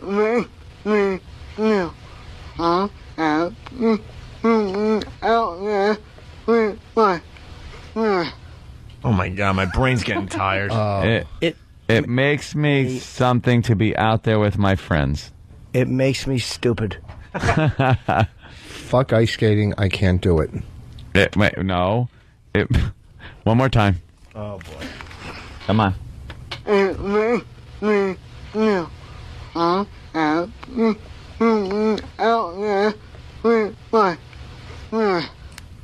makes me feel hop hog. I'm a teacher in the Peanuts cartoon. Let's go to Hellboy. Hellboy. Yeah, man, it sounds like Voss talking baby talk to Bonnie to me. It's Voss baby talk. Let's say hi to Larry in Texas. Larry. Larry. Hey. Larry. What are you guys doing? One of your stupid interns playing Chubby Bunny. Oh, you think they're just playing Chubby Bunny? Chubby tonguey. Let's go to Eric in New York. Eric. I believe he said Foundry's watermark is more important than Opie Anthony. Yes. Sorry, I laughed over the second half of your. I'm trying to drive traffic to the Mo haircuts. Let's go to Adam in Wisconsin. Adam. Hey, I think I got the answer. I can hear him. He's saying, my refrigerator door fell off and I hate Sears. Good callback, sir. I enjoy a good callback. Multiple choice or any more guess? No. Guesses? Give us the multiple choice. Yeah, multiple choice. Well, is it A, it makes me feel I have somebody out there waiting for me? B, it makes me feel I have feelings, help me with mine? C, it hurts because I have nobody helping with my life? Or D, it makes me feel so happy to be out there with my friends? That was what I said. D. What a coincidence it would be if that was wrong. But that's what I heard. Where was out there, though? It's probably just a parking lot they pushed them into. Friends. The rocks. You sure there's not another answer? What could it be? Well, how about Sean from Virginia Beach? He's saying, my dick's all shitty. Time for the answer? Yeah. All right, here we go. It makes me feel so happy to be out there with my friends. That's easy. Yeah, that's what I had. Why did you just use that to begin with? I did? No, him. Oh. Because then we wouldn't have a game. Why does he do all the talking? Can we hear the clear one first? Here's the clear one. It makes me feel so happy to be out there with my friends. I know what he's saying. He's going. All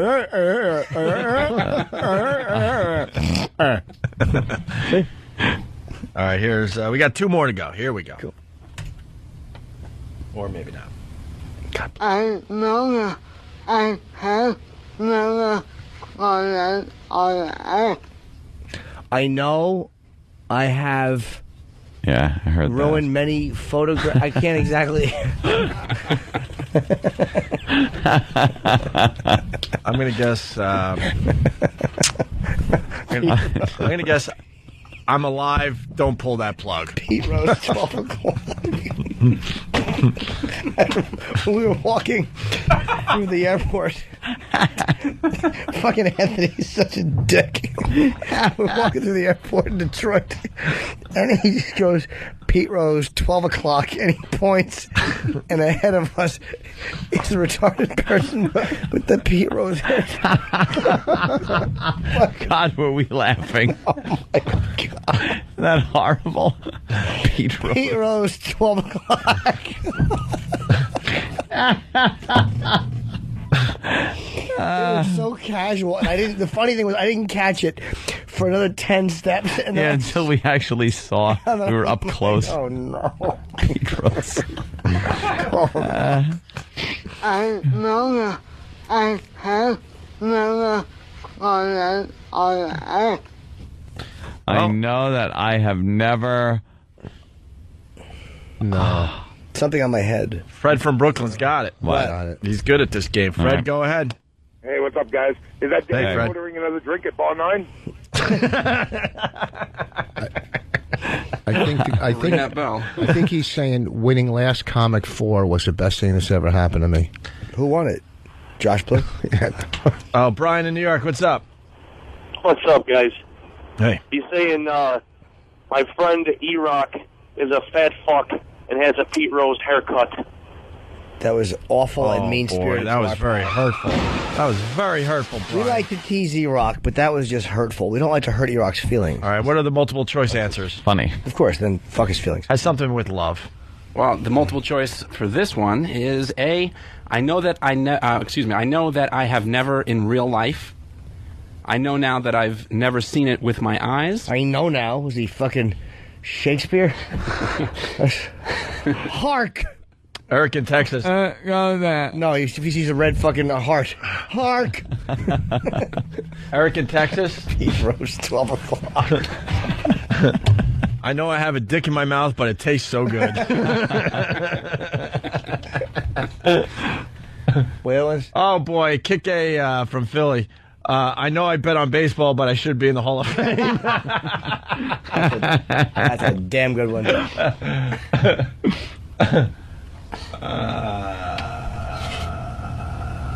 Yeah, go ahead. Let's see. C. I know I have never honored a contract. Jesus, Daddy. Wait. You got lazy today, didn't you? Wait. I know I have never honored a contract. Is that a reference to something? Oh. No. Or D. I have never fallen on the ice. No. Dana's obviously got it. Yes, Dana. I think he's saying, I love to jerk off to videos of Terry Schiavo. Holy shit. Chocolate rain. Yeah. Yes. I am the werewolf. I like to make werewolf movies. Like to make werewolf movies. Well, it's Tough Target Thursday. Yeah. An hour and a half on retards. Oh, boy. What the fuck? You're right. Hey, Eric. All right. Who gives a shit? Should we just play the answer at this point? Please. I have never fallen on the ice. I've never what? Fallen on the ice. Never Well, fallen because on the ice. isn't his like skates attached to his wheelchair? How do you Exactly. fall? How do you fall if you're a square? Yeah, you haven't fell. Dummy. The fuck? I gotta pee. What, Jimmy? Oh, but I have to make a winky. Alrighty. Dr. Leaky. Go ahead, man. I don't interfere. Oh, All no right. problem. Here's the next one. And the final one. The final one. Here it is. All right. What are you doing? I was going to ring it in. Oh, yeah. Go. Well, I was peeing. I'm just kidding. No, I'm just gay. Look at you. Yeah. Just open it and stick the mic in. Jimmy's peeing. Yeah? Sounds like me talking.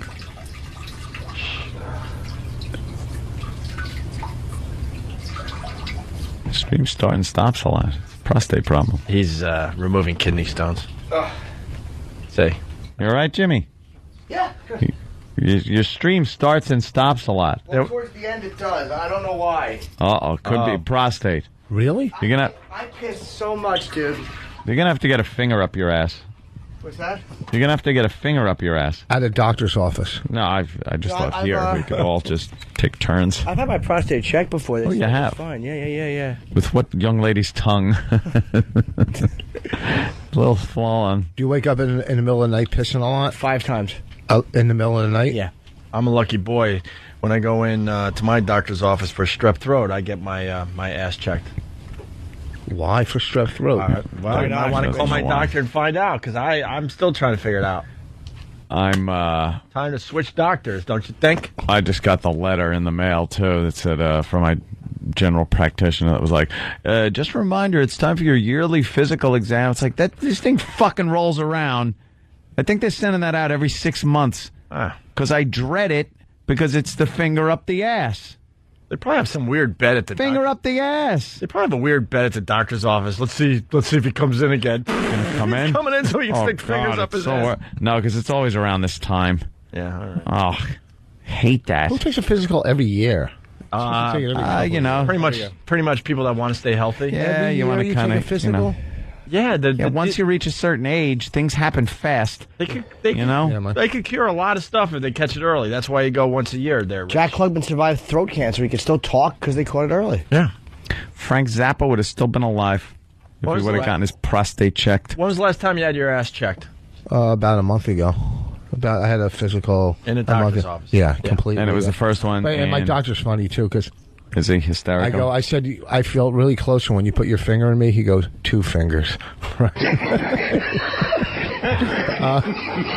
I've had it all checked. I got a fucked up stomach. So I got a screw. So they have to go in your ass? Well, no, no, that was different. That's sort of the long way around. Don't get it. What the fuck, dude? Through fucking 30 feet of intestine or so. Why don't they just put a fucking camera in somebody's balls so the next time you drink it? Oh my god. Yeah. All right, here's the final one. I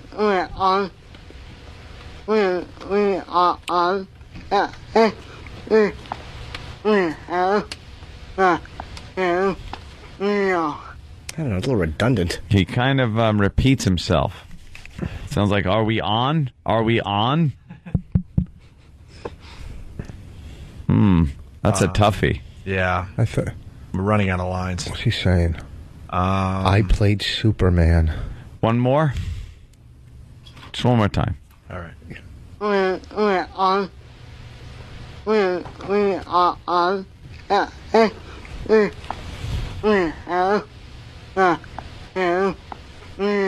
I hear a lot of owing, so I'm thinking, ow, that's my ass. Ow, that's my ass. I don't know. That should hold the fuckers for a while. Right. I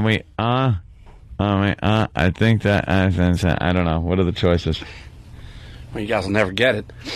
It's either A, when we are all done, we have a nice meal. B, when we are on set, they're always talking in my ear. C, when we are on the ice, we have the same freedom.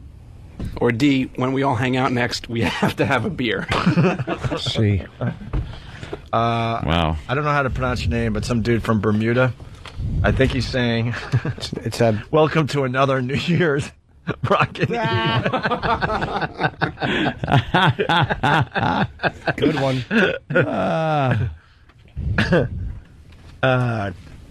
Take your bra off. Take it off now. Coming in. All right.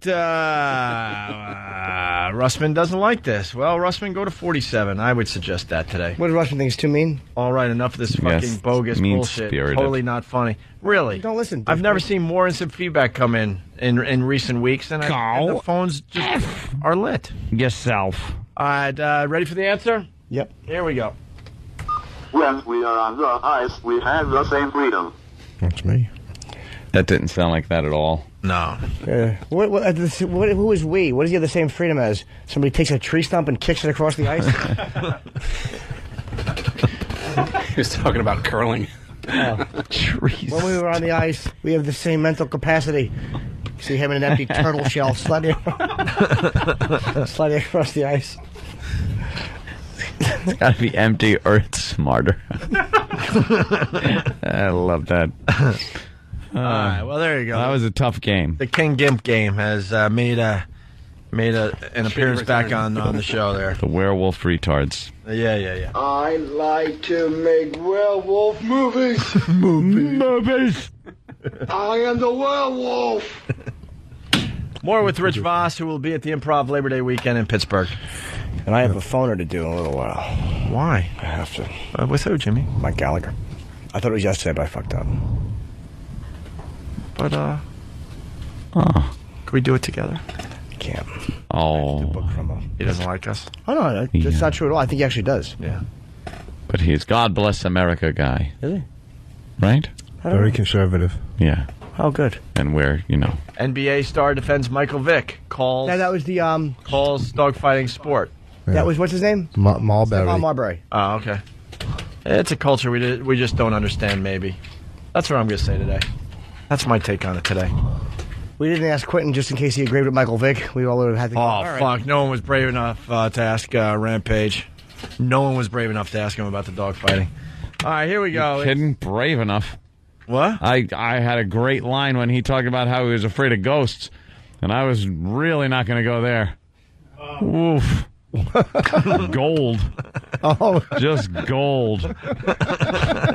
I'm afraid of spooks, too. Oh, Jesus, Rich. Ghosts, I'm saying. We're trying to just have a little fun here. Do you understand something? What? When I say something like I said it, What? don't you understand I'm saying it like that for a reason? Oh, was that the same joke? Oh, my Did you think I was talking about? I don't know. There's a lot of jokes about it. He just About ghosts? Yeah. What possible other joke could there be about ghosts that I wasn't brave enough to make the joke to a giant African-American fighter?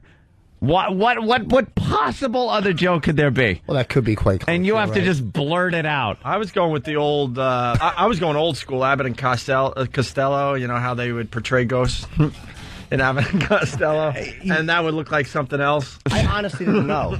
I didn't think of what Rich said. I just didn't know where you were going with it. Well, I was going there, and I think enough people got it. Well, see, great minds think a lot. I like. Oh my God! Yeah, exactly. I'm great minds think a lot. Technically correct. I didn't realize we were still playing the King Gimp game. Do we have multiple choice answers on this one? Great minds think a lot. Great minds think a lot. Is that what he said? Yes. Oh my God! I hope fucking Bonnie is packing her stuff. She really should. I hope her, the kid, just leave you. Does your kid have earplugs yet? Oh, do not speak to that child. Let Bonnie do all the talking so the kid picks up on Bonnie speaking and not yours. Great. I've been trying to figure out what to get you and Bonnie. I got it. Great mind. Earplugs. Think a lot. Earplugs for Boss's kid. Save the kid years of... It's just, it never problems. disappoints. No, great minds think a lot. Think a lot. I slipped on that one.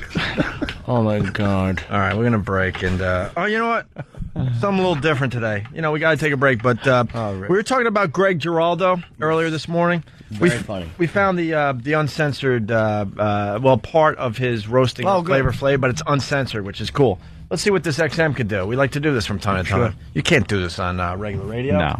So Greg Giraldo, as we go to break, he killed. He was the best one at the Flavor Flav roast. Here he is, uncensored. Cat Williams, Flavor Flav, Snoop, Ice-T. There's so many black dicks up here, I feel like we're doing this roast in Lisa Lampanelli's mouth.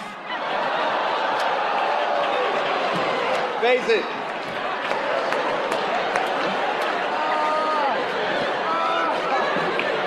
Face it, Lisa. You've swallowed more black seeds than Warren Sapp at a watermelon eating contest. Ice-T is here. Holy Ice-T, you fucking fossil. Holy shit. You're so old, the first thing you bought with your record deal money was your freedom.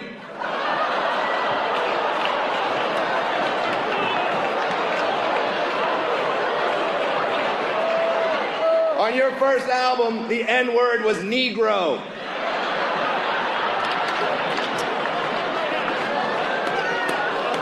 Some more is here. Some more when it comes to movies, maybe you should do some less. Soul Plane, holy shit. That was such a horrible embarrassment to black people, Brigitte Nielsen tried to fuck it.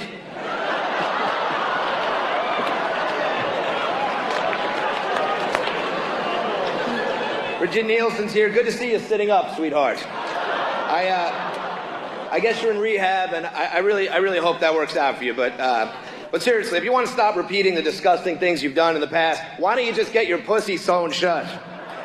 Think of how many spools of thread that would take. You're very tall. You must have an enormous squack.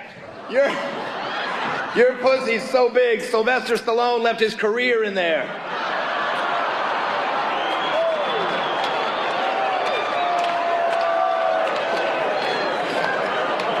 God, you are a big, ghoulish woman. I'm talking to you, Carrot Top. Jesus. What happened to your face? I guess your act is not the only thing that's glued together. Seriously, what did you do to your face? I'm not even kidding. You look retarded. How did you do that? Did you just walk in and ask for the corky? Yeah. How did you find a plastic surgeon who could add a chromosome? This is an emergency broadcast. The unpleasant noise you are about to hear coming from your radio is not a mistake. Opie and Anthony.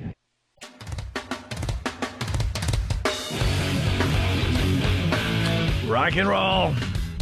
So I says... I know, that was hilarious. I says, stick it in my mouth.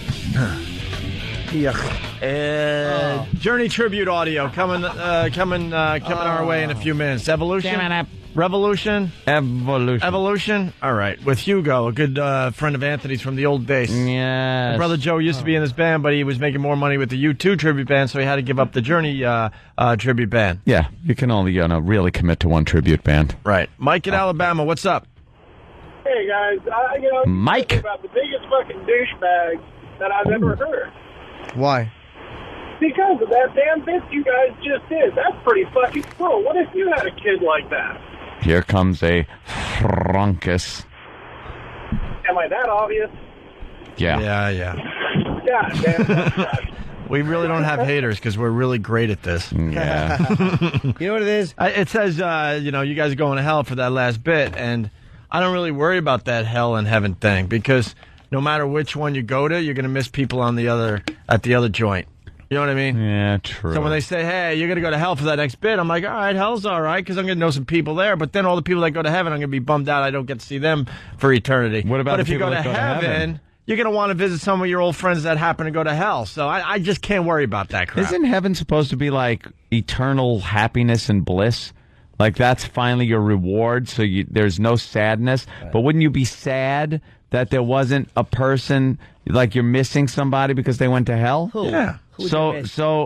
Well, you asking Anthony who he would miss? So that you never met him. Well, I would have liked to have talked to him. He would miss the king of hell. Incidentally, Barnes and Noble is not going to carry the. Oh, Adolf Hitler! Yeah, Barnes and Noble is not going to carry. Yeah, oh my! What? Sorry, Jimmy. We'll get to the Barnes and Noble thing. What? He was making. Oh, he was imitating me. What? Come on, we're a little tired. No, not we. I'm having a fine show. What did he do? I'm enjoying my part of the show. I missed it. What did he say? What? Why are you looking at me? What I do wrong? He obviously was imitating you, and you're like, what? Forget it. What was his exact line? What is that, me? Forget it. You had to be there, which you're obviously not. Yes, Jimmy. Sorry. Barnes & Noble's not going to carry He's getting beat up today. They're not going to carry the OJ book.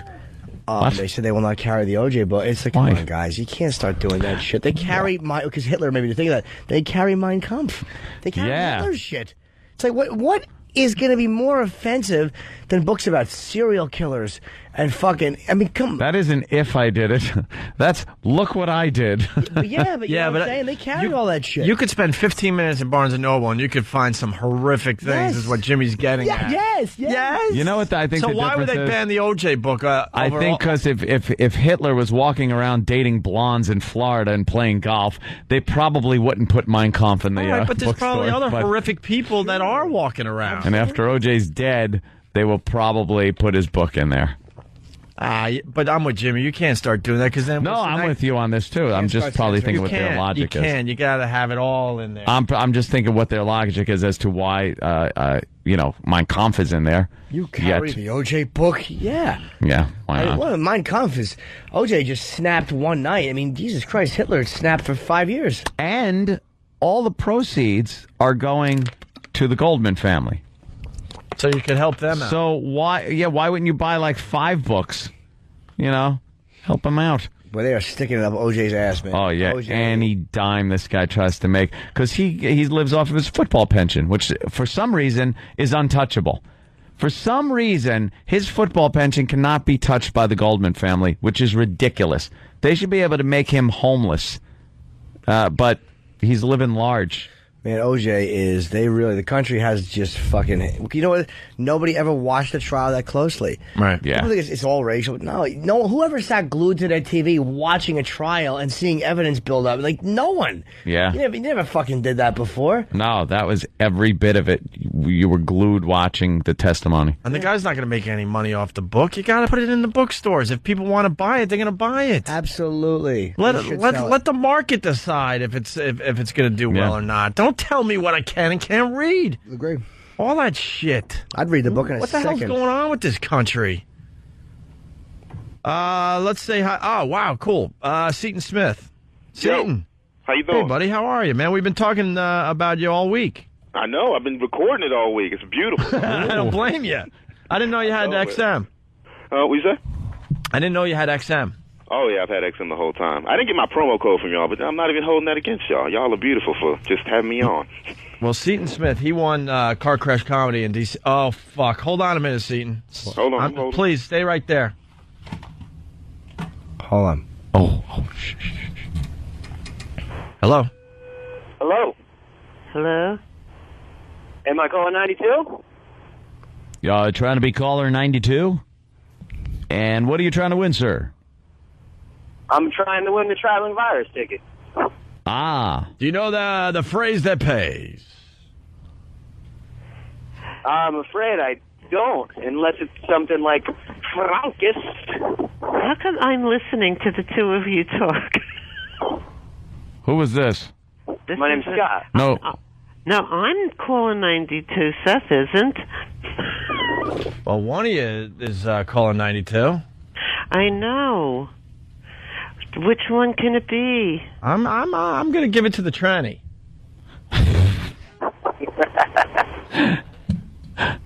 The who? The tranny. Who's that? Who do you think? What's your name, ma'am? My name is Joyce. Joyce, what was it before, Joe? Because usually you stick to the same first letter at least. Yeah, have you got your your dick cut off or just still waiting hormone for that treatments? operation? Yeah. No, no. No what? You still got to go for the hormone treatments? No, I got 2 kids. What are you kidding me? No, very, very feminine. You don't sound but feminine. What? Oh, but feminine. Do you suck very cool. I'm very cool. Going with the phrase that pays here? Yeah, we'll do that one. Get out of here. Hello? Hi, how are you? Yeah, what's up? Hello? Hello? Hello. Yeah. Hi. How are you? Hello? Hi. Did I win anything or? Did I win? Yeah. Cool. Hello? Hello? Yeah. Is this K-Rock? Yeah, is this K-Rock? All right. Did I win? Yeah.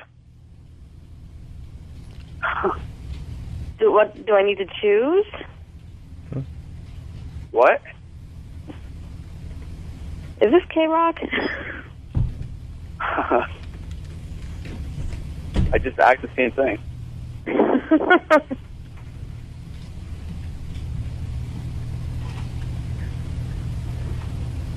Am I the 9th caller?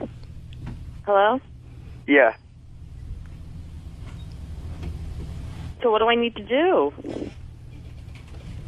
I don't know. Who is this?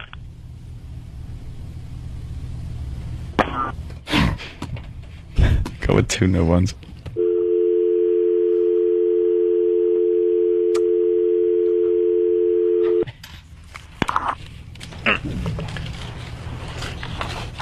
Hello. Hello? Hello? Hello. Hey, Rock. Hey, what's up? Yeah. Yo, did I win? K-Rock. Hello. Suck cock for K-Rock.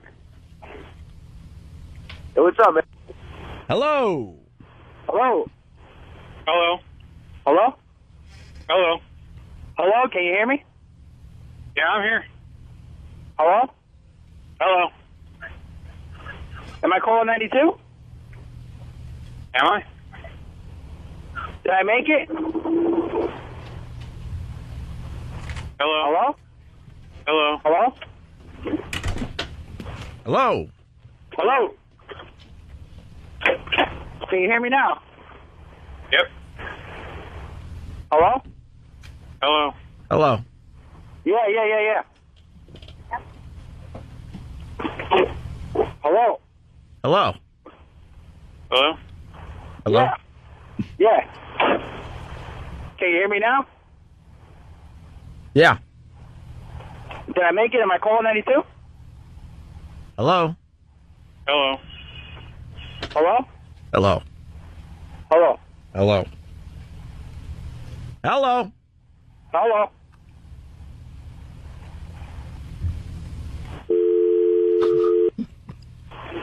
Hello. 92? Hello. 92nd call? Hello. Happy phone call Thursday, Jimmy and Aunt.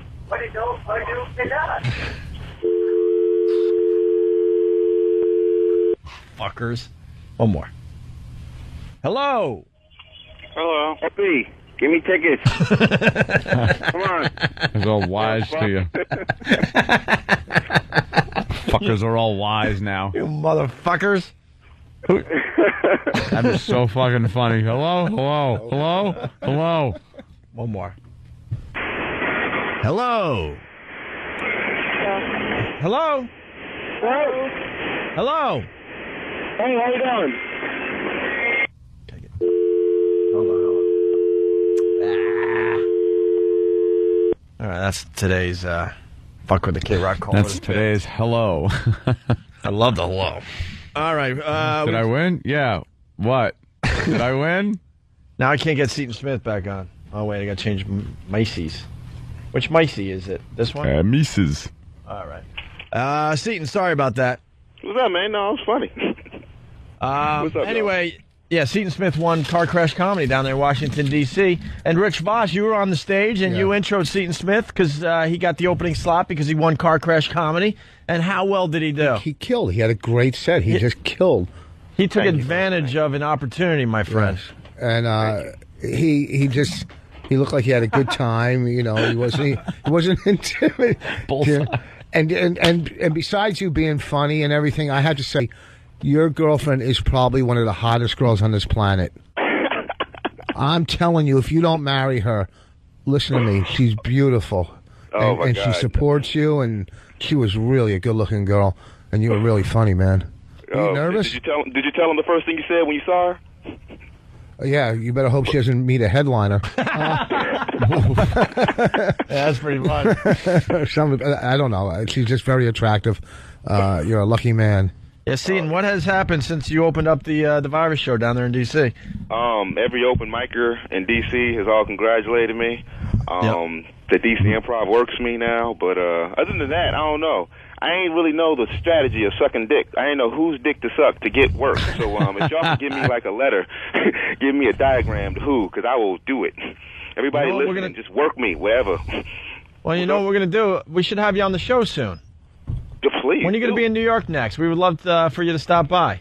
Whenever your door opens, I will be in New York. All right, well, we're going to be on vacation next week, but we're doing Car Crash Comedy tomorrow for the PNC show that's this Saturday. And I got to tell you, the dude in Philly, I forgot his name, he won Car Crash Comedy. What? What? Are you hearing Rich breathe into the microphone? No, I'm not breathing, am I? Yeah. Dude, it is like... I was trying to talk over it. I can't even do it. I have emphysema. What? A little bit, just a little. You have a little empathy? Isn't that like a little cancer?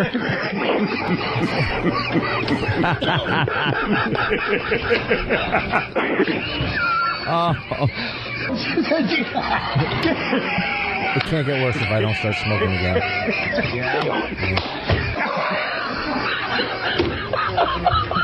I sound like Abbott. I love that. That's what a little emphysema sounds like. Yeah, there's a little emphysema for you. I was breathing into the mic. You could hear it. I'm sorry.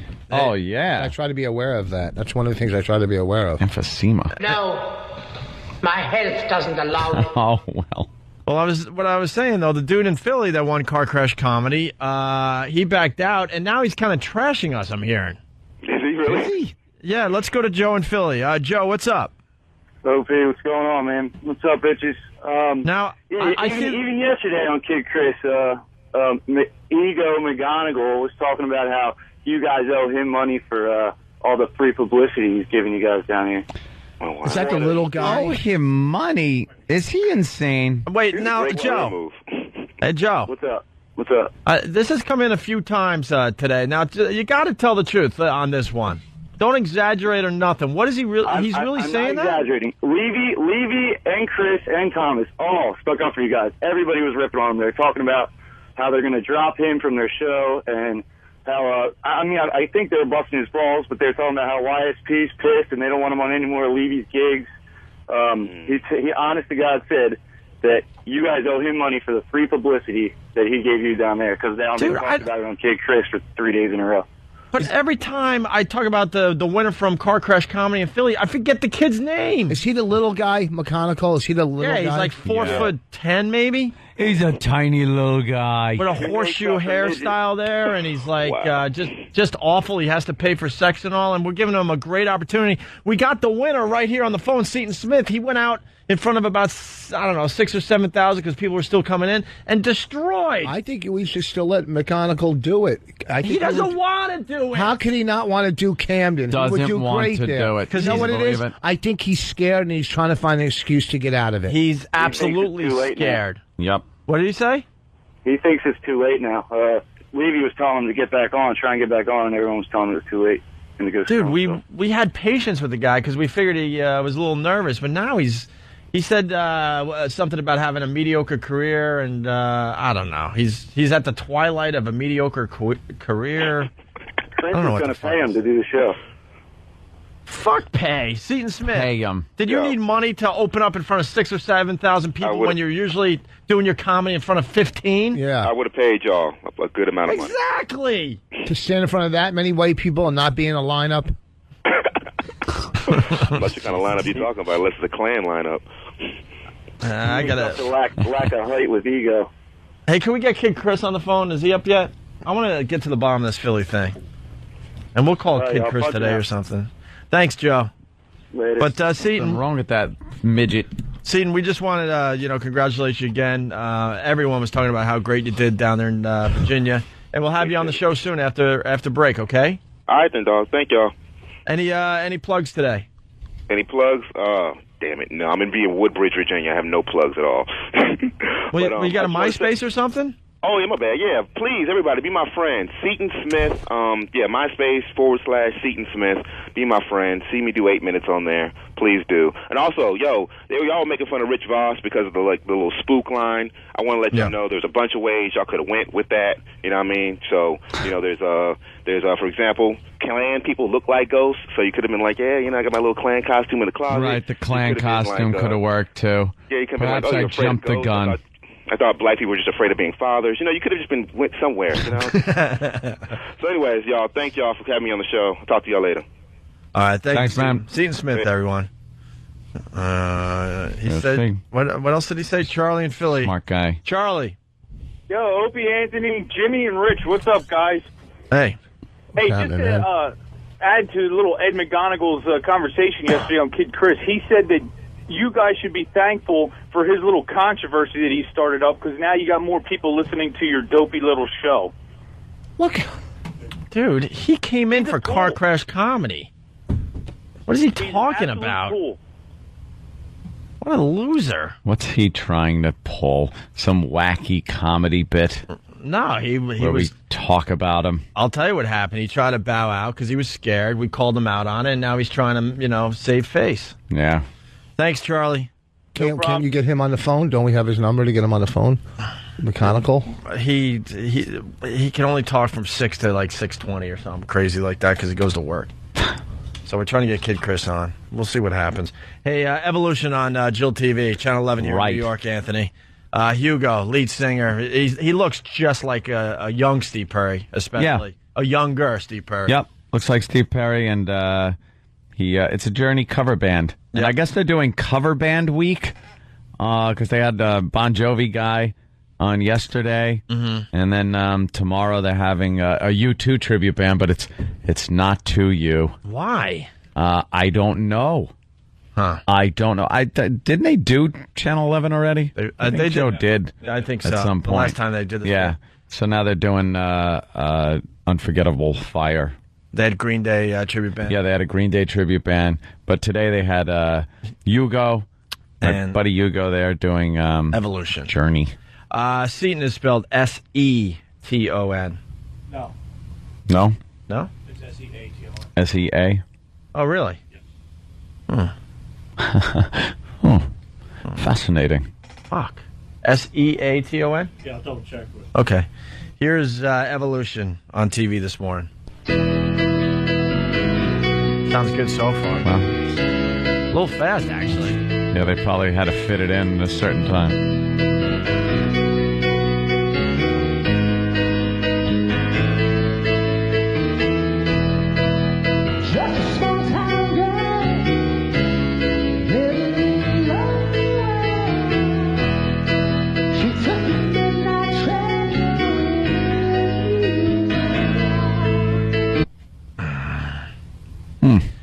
Hey, kid. Yo.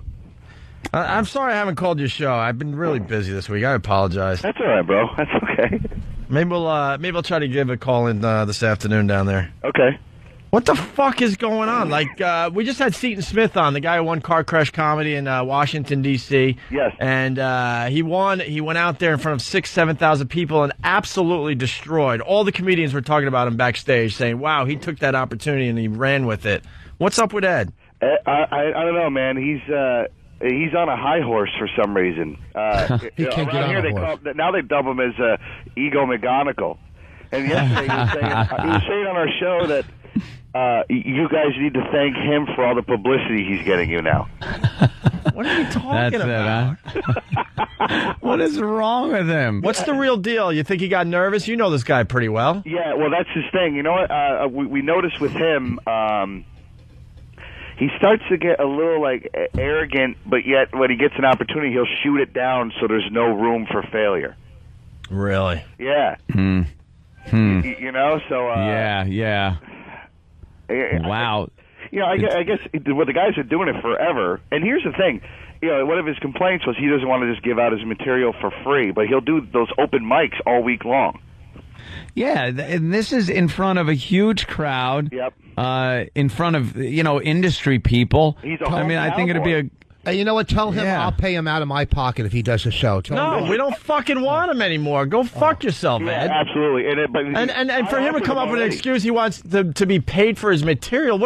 That's such a lame excuse. The guy got nervous. So why don't you admit you're a pussy boy and you didn't want to do it? Yeah. I offered to pay him already, too, out of my own pocket, and he wouldn't do it.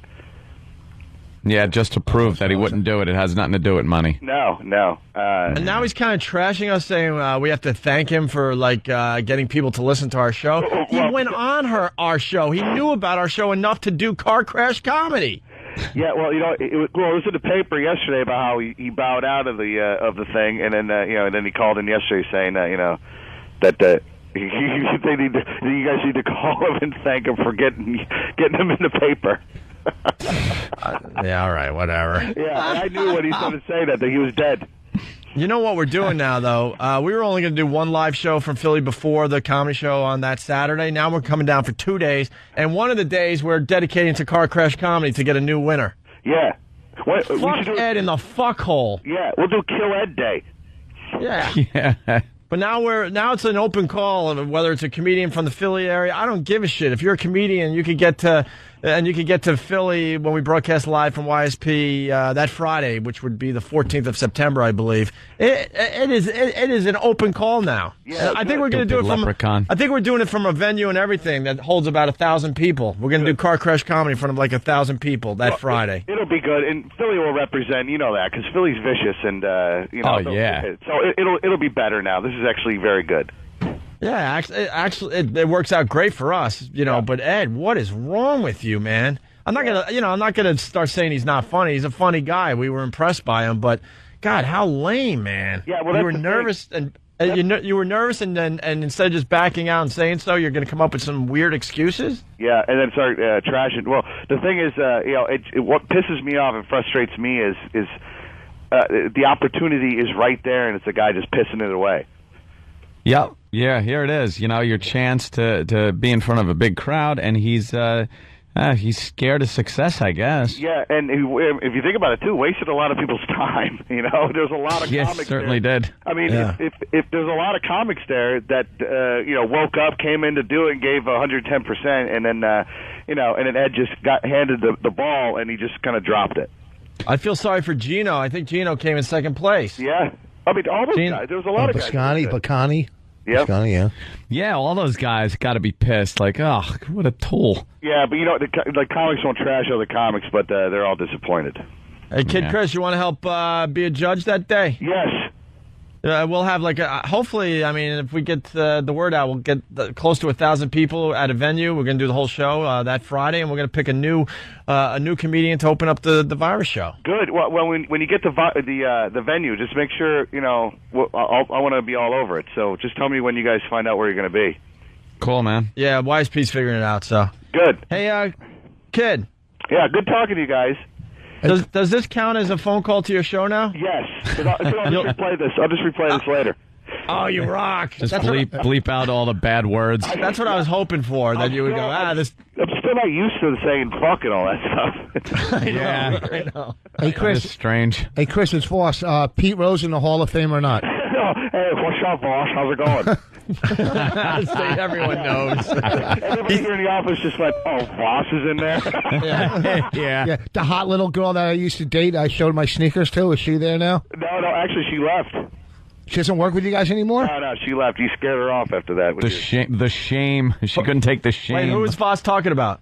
Well, there was a sales chick here that he, a couple years ago, I guess, tried to date, and when he took her out, he showed her his trunk full of sneakers. Come to my car. What is wrong with you, Rich? She probably thought he was going to slam the truck on her head and throw her in. Wow. Yeah, we're over this Ed dude, though. I mean, I'm not going to play his game anymore. Yeah, fuck him. It's a lost cause because now he's just It's too bad on his high horse, and he'll just be playing spaghetti warehouses for the rest of his life. It's too bad because he's a funny midget, but we got to move on and get another winner now. So that's what we'll do. The show must go on. We'll do an extra day in Philly, and we'll get a new winner for the Virus Tour, September 15th in Camden. Cool, boss. You should come try out. Now, what spaghetti places are doing comedy? Yeah, Rich wants to know a list. Give him the numbers. All right, well, it's good talking to you guys, man. Absolutely, kid. And keep me in the loop on where you're going to be doing this, the new the comedy thing when you guys come to town, and we'll be all over it. Hell yeah. I think you're going to know before we do because they're working on that, and they're going to tell us. So. Okay, all right, good. Well, then I'll call and fill you guys in when I find out. Kid Chris, afternoons, YSP, for everybody in the Philly area listening on XM right now. See you guys. Thanks, sir. All right, see you. Bye. All right, Kid Chris, everyone. He's funny, man. He's a good egg. I know. He's funny, has a lot of energy, and, man, he loves fucking with OJ. Yeah. Loves the OJ. All right. Oh, that's right.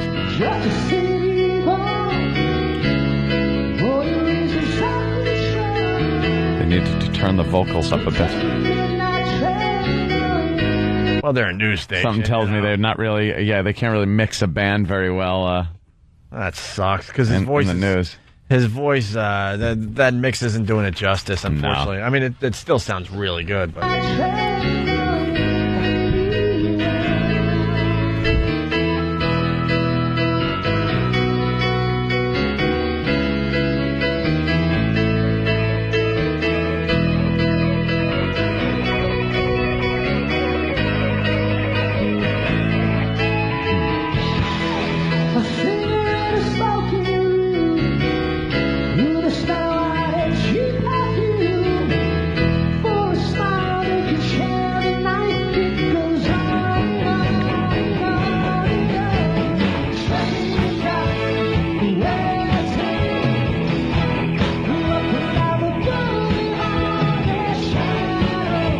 Yeah, that's Journey. I'm going to try to go with the Sopranos ending here. Hold on.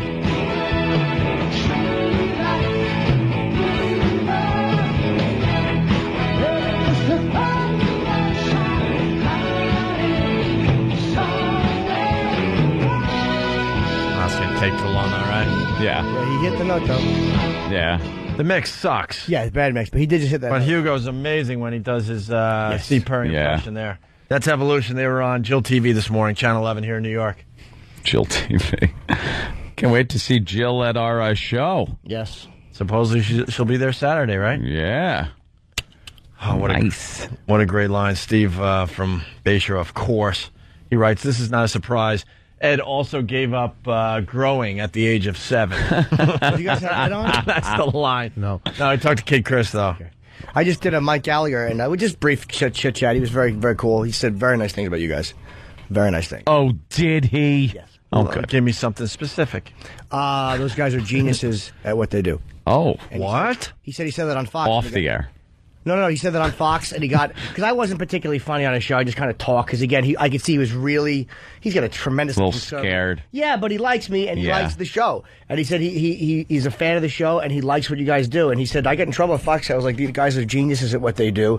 And he said, it's not just shock value. He spoke very highly of you. Oh, that's nice. Yes. So it's nice to know, it's not just... That's Look at this cushy fucking radio DJ fest we're having But here. it's rare, though. It's rare. There's so many conflicts and problems with guys like Neil Bortz. And guys that attack the show. It's nice to have guys that are supportive, too. Some allies in the business. Helps. The listeners, they just help us when we don't get the obvious. What You know, happened? we get tired after doing almost 5 hours of radio. What happened? Bert from Philly, he's quoting Voss when Voss said, I'm not breathing, am I? Yes, we're all amazed you made it to 50 years without forgetting, dummy. We noticed Voss was going...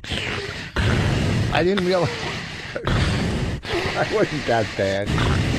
It was pretty bad. Ed McConicle, is that his name? And what is it, McConicle? Yes. Douchebag. I think his phone call right before he got nervous was, all right, Jimmy, I'll talk to you later, Schubert, and hung up and said, you know what, maybe not. Oh, boy. I think he was just bashing you. No, he wasn't. I He said Jimmy and Schubert. He over-explained it. Yeah, Hey, No Filter Paul helping us out. He has the I Love My Dick, that clip up on Break.com and YouTube, and he added a very small OpieAndAnthony.com logo. So make sure you search that out today. Yeah. All right, we finally got that up there. We interrupt this program for a midget sighting. Oh, I don't like that. I don't have my thing. Thank you, Jimmy. Chris in Arizona, what's up? Got a midget sighting for Jimmy. Okay.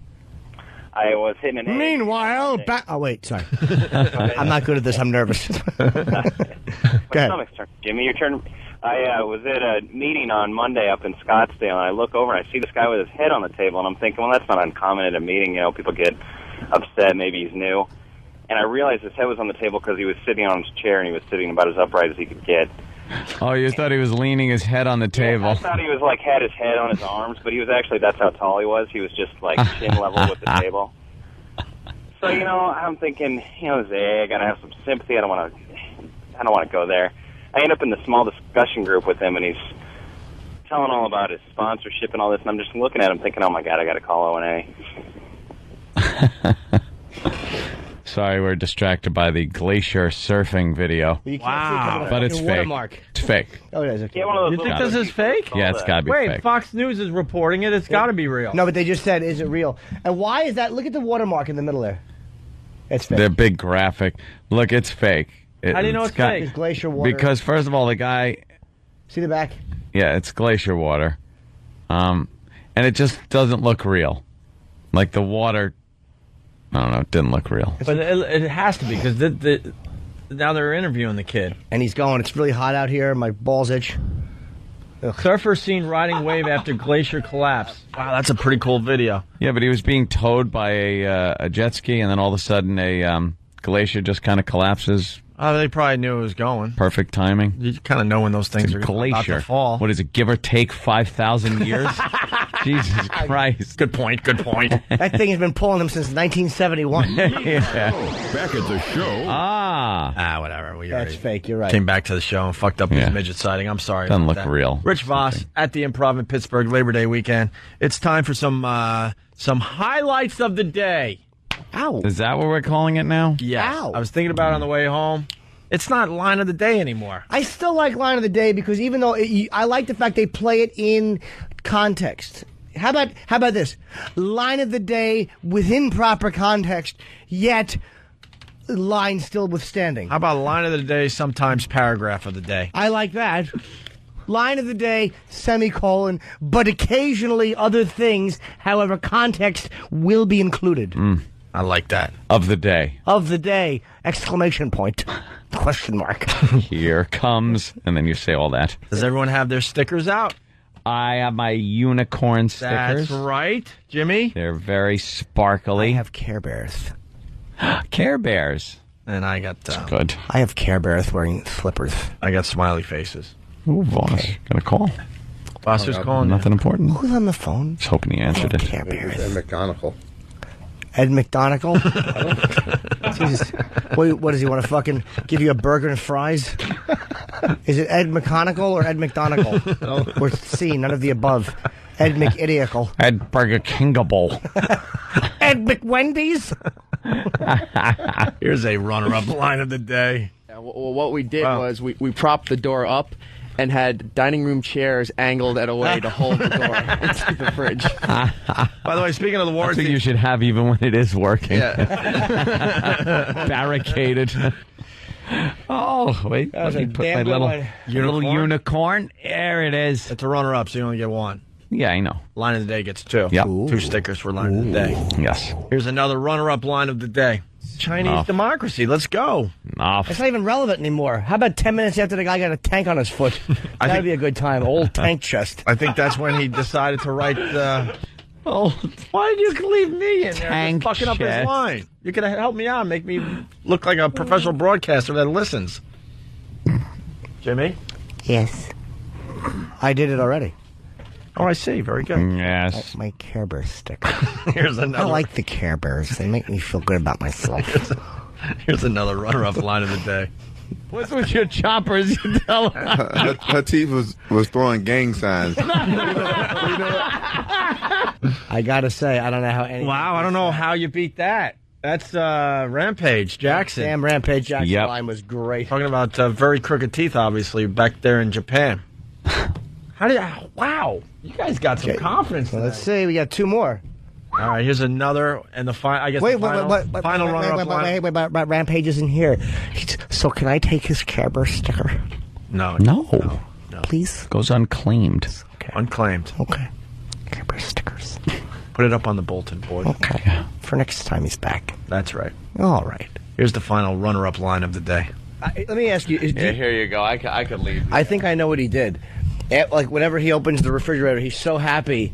He says, "Baby, make a Friggy ride." And he hops on it, and he goes back and forth. And his girlfriend has to go, "Could you please get off that? You're going to break it." That was funny, Jimmy. Yeah. And you get another one, bro. That's 2 Care Bear stickers in my notebook. Rich, anything else? No. No. Sweetie. Do you feel like a beaten man every time you leave here? No, I really... no. Why? Great minds think occasionally. No, what he said? Great minds think a lot. Think a lot. That might be line of the day. You can't not love Voss. That might be line of the day right It's there. mind-boggling. Unless you're Bonnie. Well, Bonnie was great because she said that Voss doesn't understand privacy, and like he'll say something stupid and she'll kick him, and he'll go, "Why'd you kick me?" Ow. Beautiful baby, by the way. Thank you. Yeah. Beautiful. Yes. Of course. And Voss is such a detached zilch. Oh. Hello. Antiradio.net. Anti? Yeah. I think he called with another thing yesterday. Yeah. Oh, well. Let's check it out. Have fun. I guess he got us. Well, maybe it's a good site.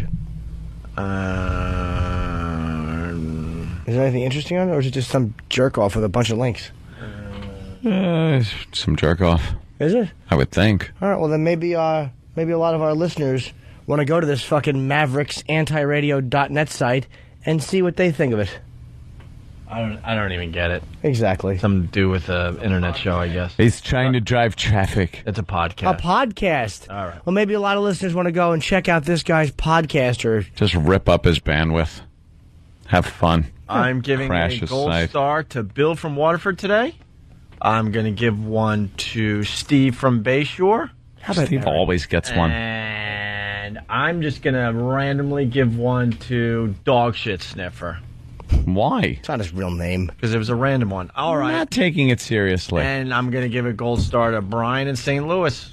Yes, that's what I do today. All right. Line of the day. Here comes the line of the day, line of the day.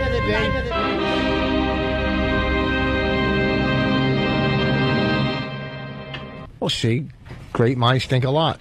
I like. Oh my God! Yeah, I'm Great gonna get. minds think a lot. Technically correct. I didn't. Quoting you. Yes. No. What was the noise at the end? Anthony. Play. Duh. Duh. Yeah, I can't believe I said duh. Wow, yeah, that was a highlight right there, Rich. You ready, Kenneth? Oh, you guys got a goal. We got a fucking... Oh, Jimmy's got a goal. What a day we have. We take the train to Boston. I do Torture and Rich from 5:20 to 5 o'clock. And then I go over to Barnes & Noble's in Boylston Street, the Prudential Center, and I sign Hot Me and Knees. And I take car back to be late and then do the show tomorrow. Why don't you fly? Why are you taking the train? Because I don't have wings. Choo-choo. Hey, Kenny, you sleeping over tonight? Yeah. I think Kenny's sleeping over. We're having a sleepover tonight. What? Yeah, where are you going to sleep? I actually thought of offering you my couch. This fucking guy, man. I got a guest room now, right? And it's all set up nice. New bed, new blankets, new pillows, new sheets. Everything's new and washed. Then why won't he stay over? Because you guys are getting back from Boston, what, midnight? Somewhere around there? In that area, yeah. And Kenny goes, I'll just sleep in the car and then, come get you in the morning. I'm like, no, just sleep in my place. I got a room for you. And he refuses. Why? What's wrong? Just leave a key so you don't wake him or lift He's you up. charging me rent. Why won't you sleep over? That I don't get. I don't get it. All right, you'll see tonight. Are you going to sleep over? Well, yeah, you'll see why. Uh-oh. Why? Because you shit the bed a lot? He gets really... He always has dreams. Then he's in a pudding eating contest. And he wakes up with his hands shaking and his toes pointed out, just shitting angrily. Oh, help me. The best thing about that was he said he shits a lot. whether you shit a lot or not, once you shit the bed, you shit the bed. Yeah, I know, but I've had smudges on the bed, and then there's the times where like I thought it was a fart, and I pumped out about 5 gallons of fucking liquid venison. Is it your snoring, Kenny? Do you snore loud? Yeah, I snore very loud. But it won't bother him from the guest room. We're really scared that he's going to like put on his big boy pajamas and then crawl into bed with us because he sleepwalks. Yes. I'm scared. With his giant thighs. Can I sleep with you? Well, you wake up and you see him like your feet are sticking out and he's jerking off looking at your toes. Sorry, GH. But, yeah, just make sure they leave a key. You got to leave a key and a permission to enter. He already has a key. He's ready to roll. And I know he's not going to use it. I just know. Open the door quietly and go to bed. What's wrong with you? Why wouldn't you? Yeah, he goes, I don't want to disturb you. You know what? He's right. It's hard to sleep in someone's house. Not a guest room, it's not, Yeah, though. it is. I'd rather sleep All right, in the Rich, car. here's what we got to do. You'd rather sleep in a car? Why? So you smell in the morning? Kenny has to get up. Hotel. Kenny has to get up, and he has to wake Opie up, make sure Opie's up for the thing. So what if Kenny oversleeps? It's important. It's important. Sleep in the It'll be a night to remember. All right, well, we'll have to hear about it. I want to hear about it. It'll be important. Important. Just get it ready. He'll be fine. His sleeping will not. GH, I made you breakfast. I know. You need your nutrition. Fucking. Probably in his underwear making fucking eggs. Flapjacks or something with an apron on. This fucking 6'5" creep. Big pubes in him. I got your fruit plate. A ball of rotted blueberries. All right. All right. We're all babbling. bombing. Yeah, Jimmy. Done. Have fun in Boston. We'll see you tomorrow Thanks, man. morning. Yes. We'll get the full report tomorrow. We Rich. didn't want to miss our last day of radio. And Voss, when are you Labor Day? Where are you going to be? Pittsburgh? Pittsburgh Improv. And tomorrow's the big day. Exactly. We feed Sam steak tomorrow. Yes. Steak and rice tomorrow. Eat it. McFoley will be doing that tomorrow. One of the many things we got planned for the last show before vacation. Indeed. Drew Boogie coming in. I think we're doing Rap Wars tomorrow. Rap Wars tomorrow, too? I believe so. We haven't really promoted it, but we'll do that on the XM side tomorrow. That should be really good as well. Lots to do tomorrow. Guys, have a great day. We'll see you tomorrow. Hi, this is Louis Guzman, and you're listening to my pal, Little Joey Norton. Little Jimmy Norton. Jimmy. Right on. Nightly news, I thought I could do a one-cheek sneak. The war in Iraq. Excuse me. And excuse me. Social Security is a pardon. Wait. Does someone have some breeze for my chair? Wardrobe? Could we get a wardrobe down here to fix something? Wait. I need a wardrobe. Opie and Anthony.